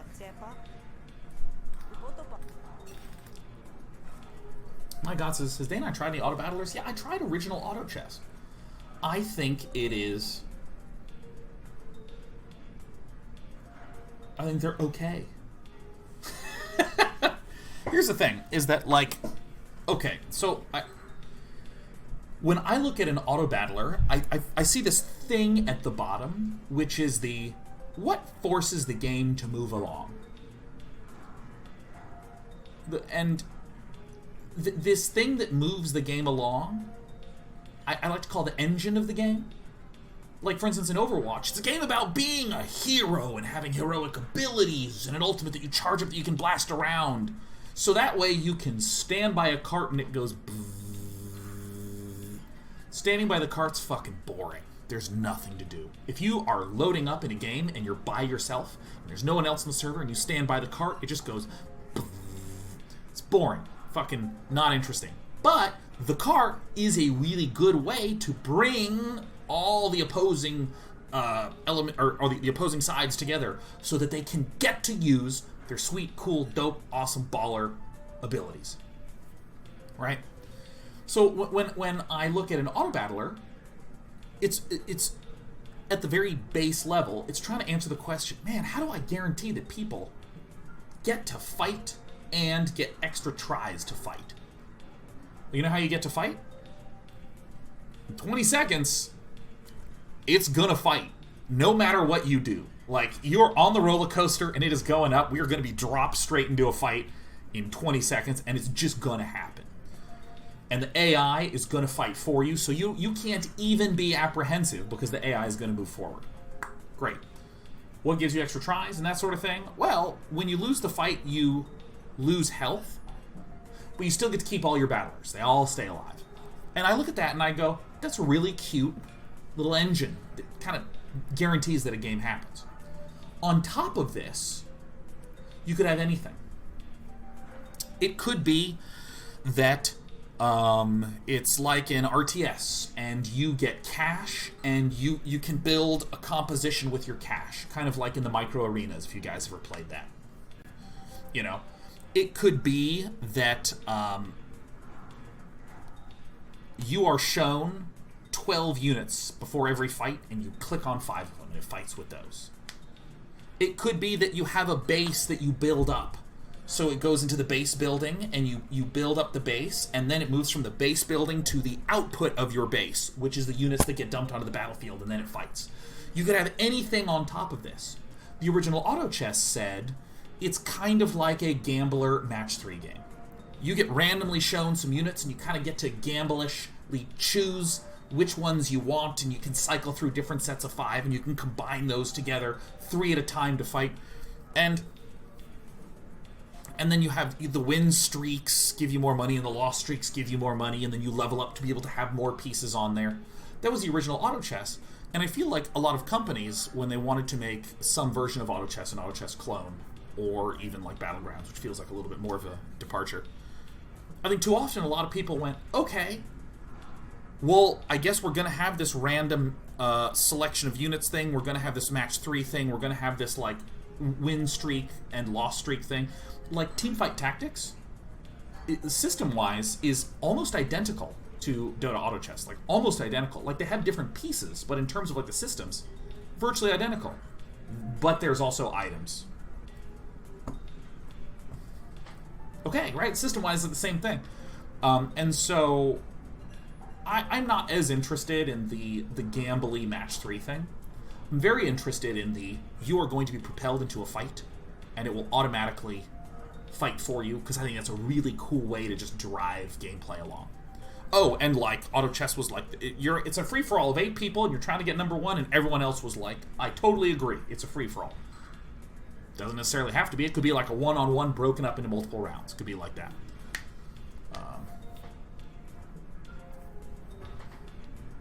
Not a gambling mastery game, a gambling match 3 style system.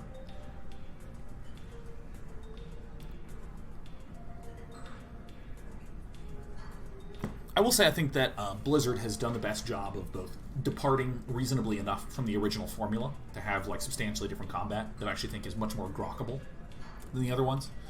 But I would love something that just takes this core thing at the bottom and puts something else on top of it.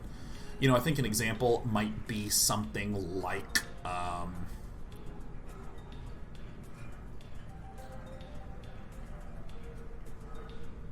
hell, the game we're playing right now. There are roguelikes where you have Encounter 1, Encounter 2, Encounter 3, Encounter 4, and you grow in power until you die at an encounter, like in FTL. How cool would it be to take some of the principles of deck-building games and put that into a roguelike? Cool, it's taking this round-to-round thing. There are many roguelikes that I play and I go, oh, neat, and then I don't play it anymore because I don't care much for like the actual activity that's happening in each round. But I sure like games like this because I really like card games, right? Like, oh, you're healing me? Oh, fuck yeah. Do I want to get to my builder stance?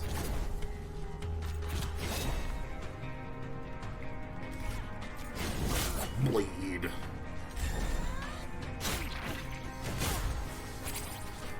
So that is my assessment, my analysis. Gains +2 damage bonus for every card played this turn. Okay, start gun.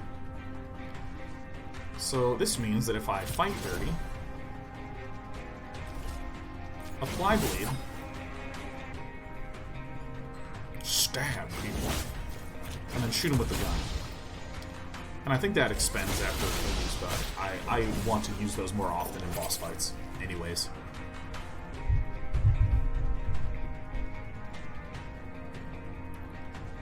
Alright, looks like something's happening to me. This guy's buffing himself, so I guess I'll just go stabby, stab, stab.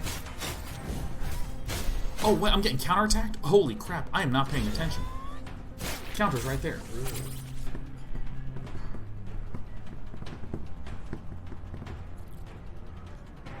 Charging weapon. I'm about to take 16 fucking damage. Sal's daggers. Start building up that combo, and then let's apply defense.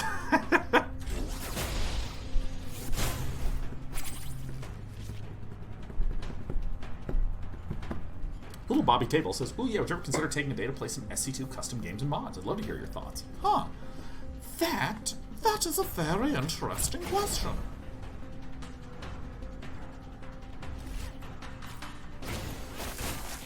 That's kind of interesting. Yeah, I might actually do that. That's quite a thing. My God, what a thing you've just suggested.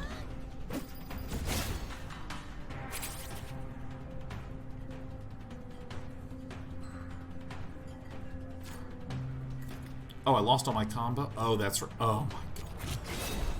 Give me combo. Hope this guy doesn't have counter up.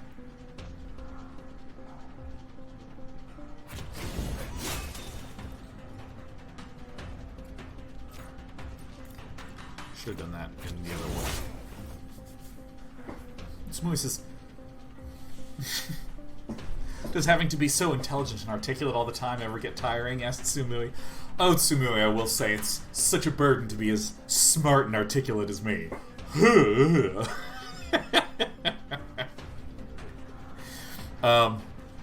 Well, first of all, let me respond to that in a way that I actually think is sincere. I think in a lot of ways, intelligence is not as much about, like, yeah, my brain is a more kick-ass brain than other brains. I think it's much more about patience. If an individual spends a lot of time with a particular subject matter and spends a lot of time thinking and speaking about it, every person I've ever spoken to, when I start talking about their areas of interest, I just go, holy fuck, this person is really smart with respect to this thing. Like, wow. And I will say my absolute favorite thing in the whole universe is trying to articulate abstract stuff. Like, I love, for instance, explaining rules to board games to my friends and trying to explain it as precisely and crisply as I can. The Day 9 Daily is an example of me trying to take StarCraft strategy and trying to deliver it and explain it as precisely as I can. I love doing that. It's like my favorite thing. And so when, you know, you're asking me about auto battlers and stuff like that,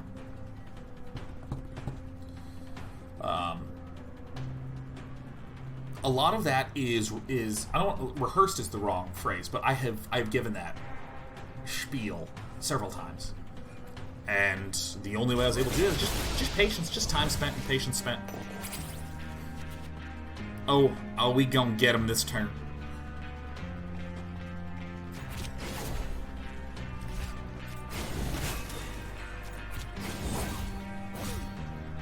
I don't care.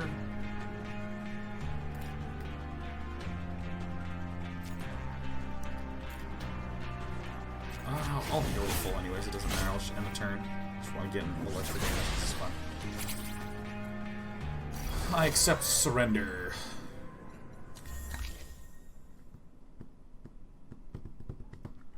What is smarts?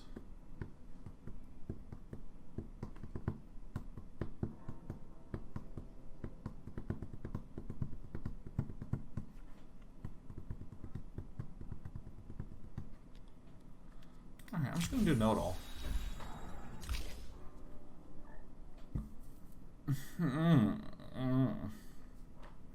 Whenever you improvise a card, deal 2 damage to a random enemy? I don't know. I really don't think I get my...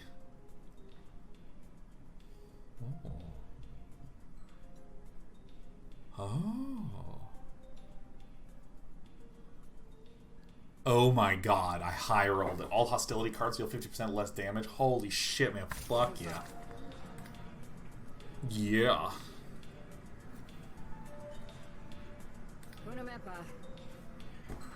What's done is done. Asked Piano says, geez, is SC2 like Source Engine or something? I thought custom games were just like SC2 with extra constraints and rules like mono battles. Oh no, the StarCraft 2 map editor, Galaxy, is like both incredibly powerful and one of the worst experiences to work with in the history of engines. Like, the engine is both so powerful, but it is all GUI based. So for instance, if I were working in Unity, I would type an if-then-else statement by typing it out using the syntax. But in the StarCraft 2 Galaxy Editor, you have to like go to the if-then, you have to go to like a special type of option, and in the drop-down menu there's if-then-else, and then you have like little buttons that you can click on for drop-down menus that work like this. And so there winds up being things where you, like,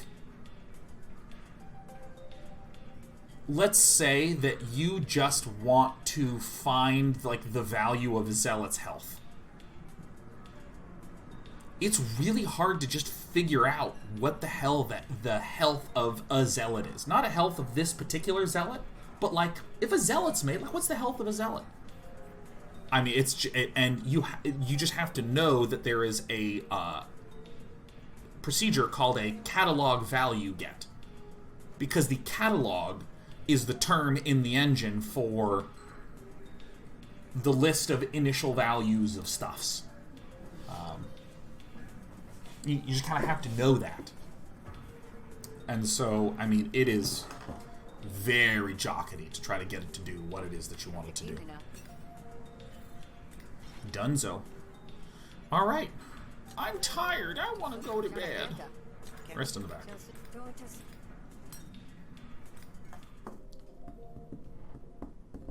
Your bed calls to you. Go to sleep.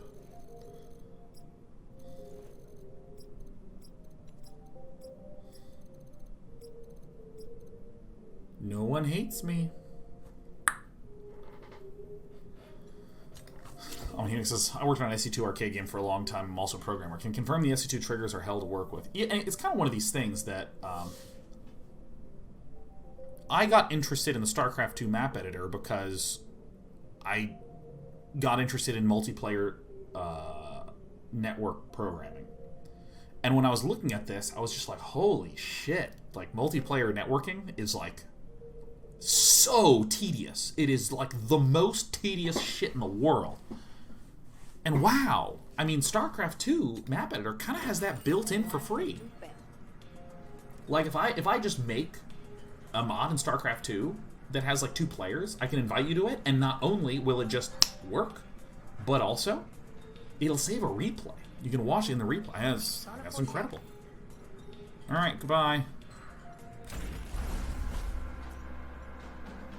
Oh, day 2. Time to pick sides. Yeah, I'm gonna pick the Admiralty again.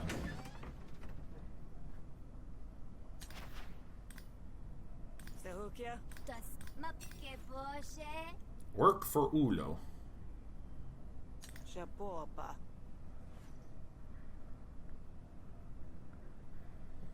Alright. Alright, what do I want?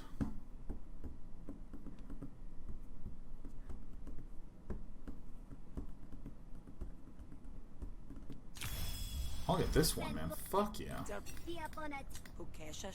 Get to work.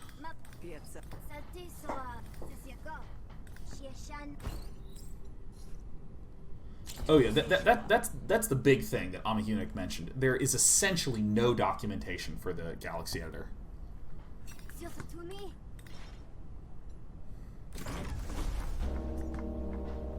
Essentially none.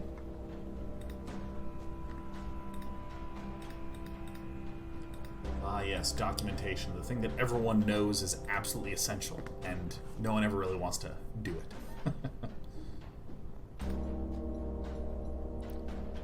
Find uni. Oh, an animal clerk grifter. Oh, take this. Oh. Oh. Hey, are you okay, dude?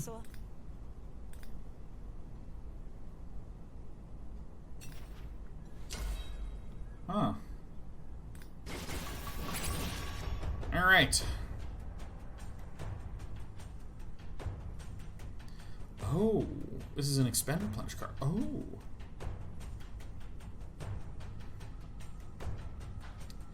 So, I think I'm gonna do this. I'm gonna, like, put this on. I sort of, like, want to level up this boulder card.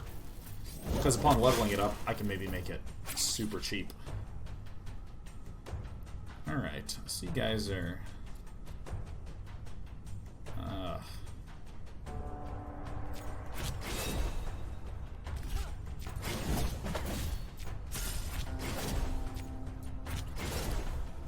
Oh, I guess I could have swung to gain the health.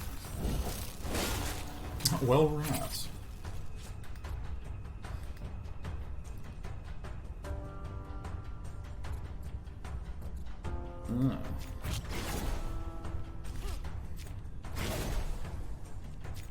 So, I'm going to just... God, I can't even, like, deal enough damage. Well, whatever. I'll bang this. Bing and a bong. I'm not taking any damage, but I'm not actually dealing any damage either. Ooh. We got wound up. Alright, so I gotta, like, really deal some damage here. So I'm gonna do the daggers.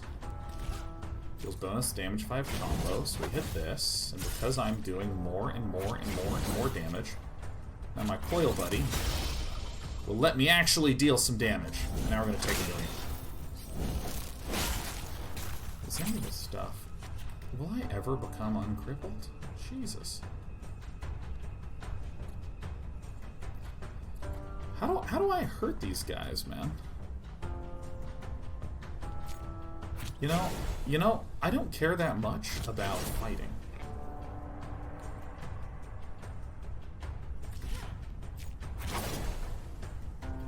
Okay, so whenever you improvise a card, deal 2 damage.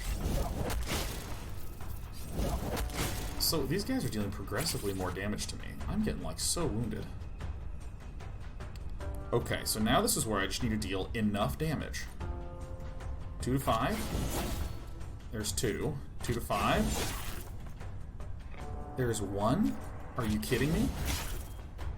Oh my god. Ow. And ow. Alright, so if I fight dirty, fly to blurred. You have been blurred. Fly through blurred. So this will... At the beginning of their turn. Okay, so I think that that's actually... enough? I think that's enough, because at the beginning of their turn... Yeah! Yeah, I did it! Ow! Okay, so now what I want to do is I'm definitely going to defend myself, but then I'm going to try to stab. I'm going to stab. I'm going to end the turn. Ow.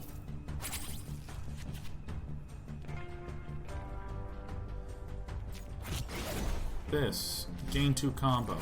Bang. Hey-ya. Ay-ya. This person has 11 more. Oh my gosh, this is such a pain. This is like a serious pain in Spain. That should be it. Enough. No, it's not enough. I'm 1 off.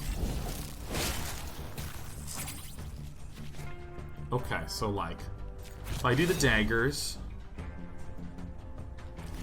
and apply bleed, I'm just gonna stab him a bunch. Yeah, take that. And then I end it, and you just take damage from blood! Victory! Oh my god, so many upgrades. Boulder stance. Oh yeah, dude. Pale. What's it? Ambush? This is it right here. Elbow strike.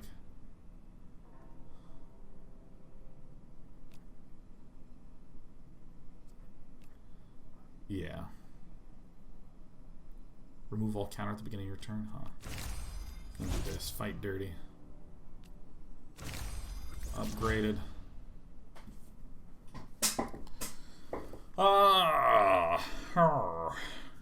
You know, I'm just gonna do like this. Like, pale stance defense thing.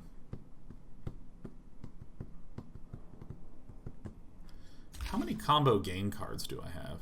Spend up to 2 combo.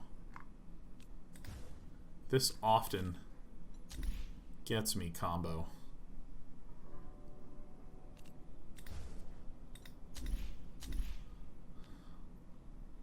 I am gonna get a haymaker. Hang on, card's tight. Alright, leave. Dude, I love that. Oh my god, it's 5 p.m. already. Okay. I'm gonna finish up this quest and then call it a day. And resume this run on Wednesday. Mostly walking is in 2 hours. Place is crawling with Admiralty. Set out to collect taxes. I love collecting taxes, man.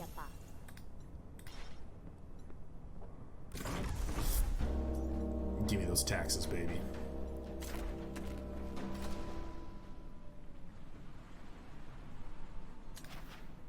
Just because Sentru's in charge doesn't mean the labor's any lighter. Give me them taxes.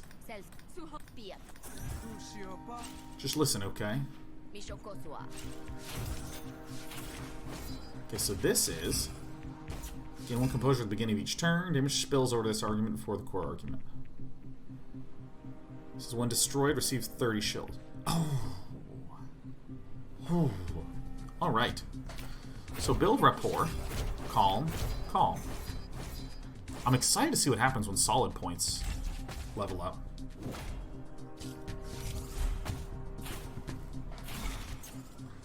Okay. Resilience. Deal damage to an argument equal to the composure on all your arguments. Holy shit. So I can, like, do this. Oh, yeah.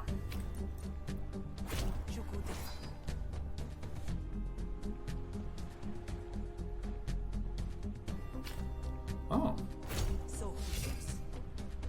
Alright, so resilience, I can just shoot this for like 1 billion. What does this one do? Deals a little bit of damage to that? Oh, I don't give a damn about this. So this is going to deal 21 carrying over to 17. Holy shit.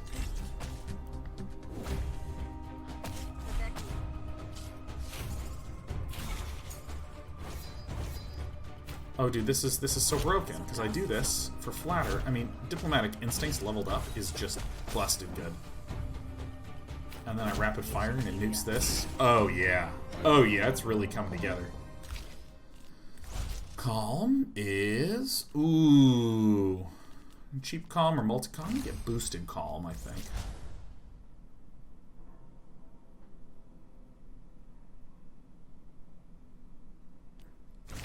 I like this one.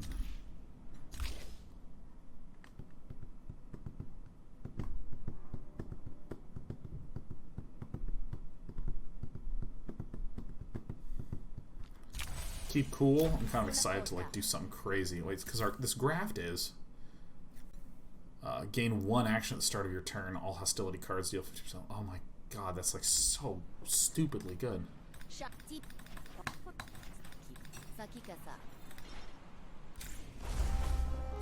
Alright, let me collect from Shell. Collection day.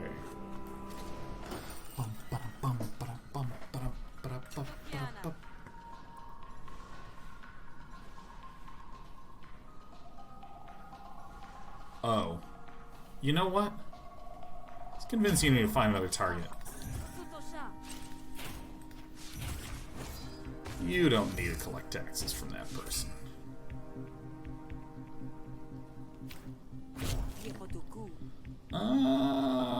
Yeah, let's get 1 bonus action next turn, and then let's restore all that resolve, and let's get some composure over there. Nice. Ba-bang. Okay.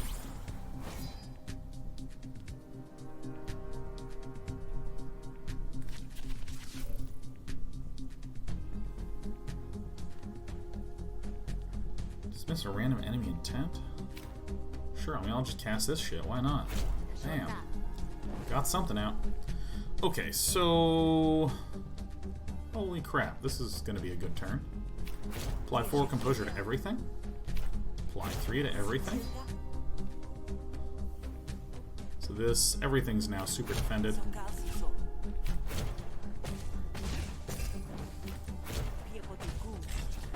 mean, this is so stupid. I mean, this is dumb. Dude, I mean, this is... We're just dismissing stuff. Resilience? Oh. Oh, damn.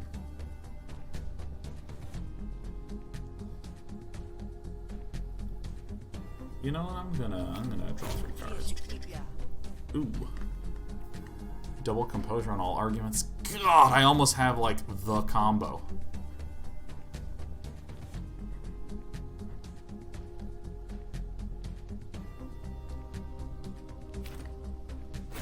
Alright, I'm just gonna do super simple.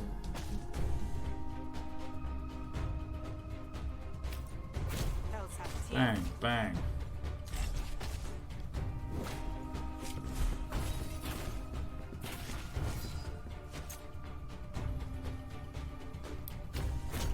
Do influence, do that.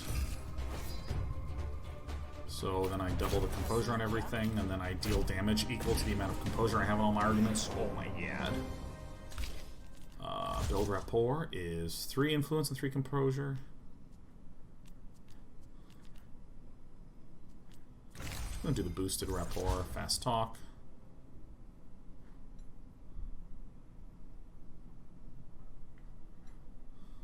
I think I just destroy it, right? Because I want a denser deck. Quick thinking.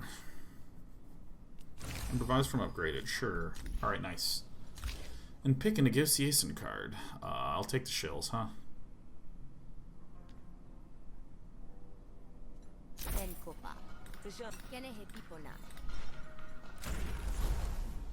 Alright.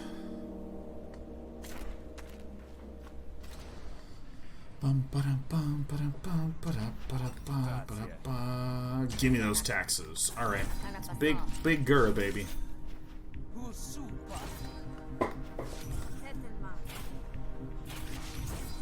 Alright. Well, I think I definitely do this. And boosted rapport and fast talk and calm. Yeah, that sounds like it. Gaining that influence. Applying composure to everything. Applying some defense to this shit.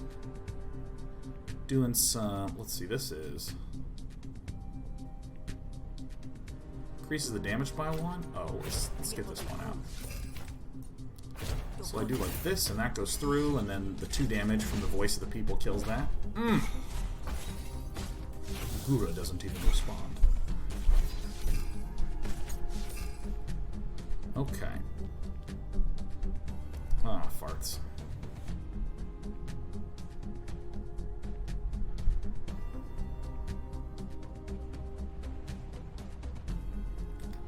So I need to shoot that.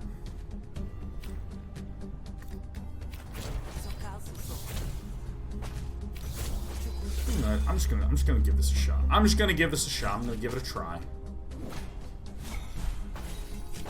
Owie, owie. Okay.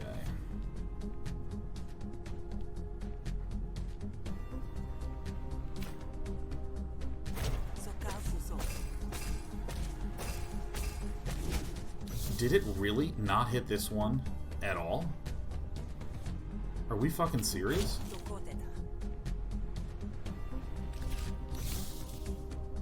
So that's 6.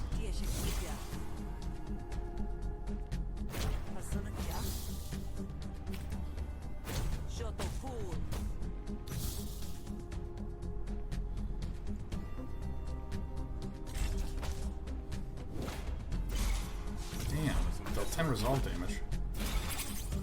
Okay. Farts. So I need to actually cast fast talk. Fuck.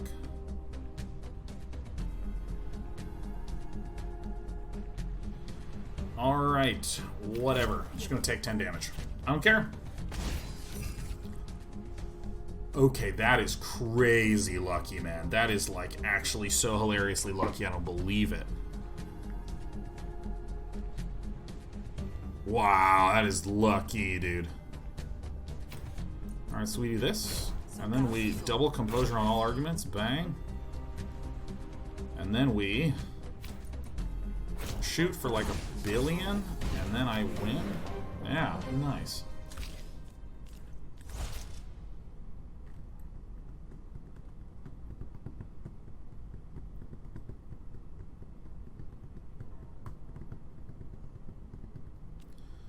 can do this one. Steal target arguments composure. Yeah, I like this. I like this.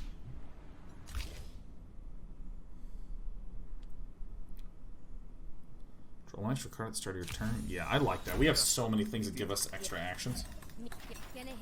Alright, so do we do it? Did we, and then we complete the quest? Alright, so we'll complete the job. And then we're gonna call it a stream for the day. Uni stops for a moment, weighing the bag of shills in her hand while fixing you with a shrewd look.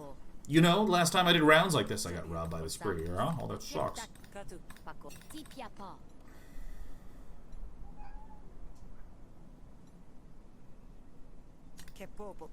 Yeah. Alright. Alright, so we're gonna go lie. And so I think I'm gonna need to convince him. What up, Ulo? Convince Ulo you were robbed. Is that so? Yeah. It's true. It's all true. Alright, foist things foist. I'm gonna draw. Alright, nice. Boost our composure. Voice of the peoples, like still really good. Meow, says Sheriff. No, meow, father, meow. Take one more damage, voice people still is going to live. It's so nice. It's so nice. What are these upgraded cards? Deploy 2 bait? Gain 2 bonus action next turn? Yeah, let's go ham, dude. Let's go ham. Yeah, we're gonna have like, how are the cats settling it? Oh, they're really happy. Oh, they're really happy, Crane. Except Share Bear always wants to go outside. She always wants to go outside. She loves going outside. All right, so we're just gonna blow a bunch of shit up.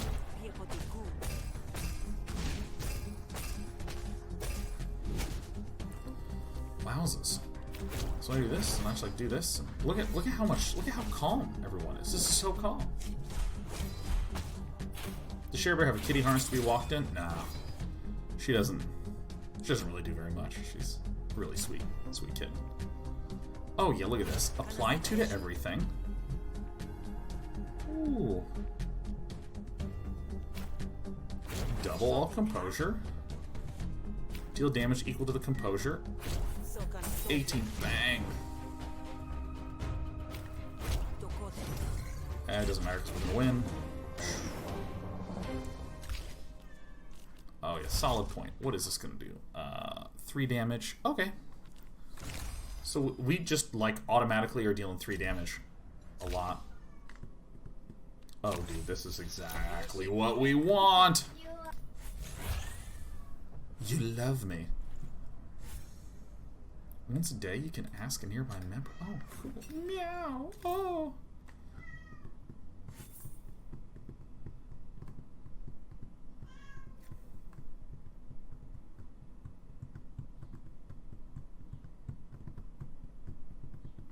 Which one is even good?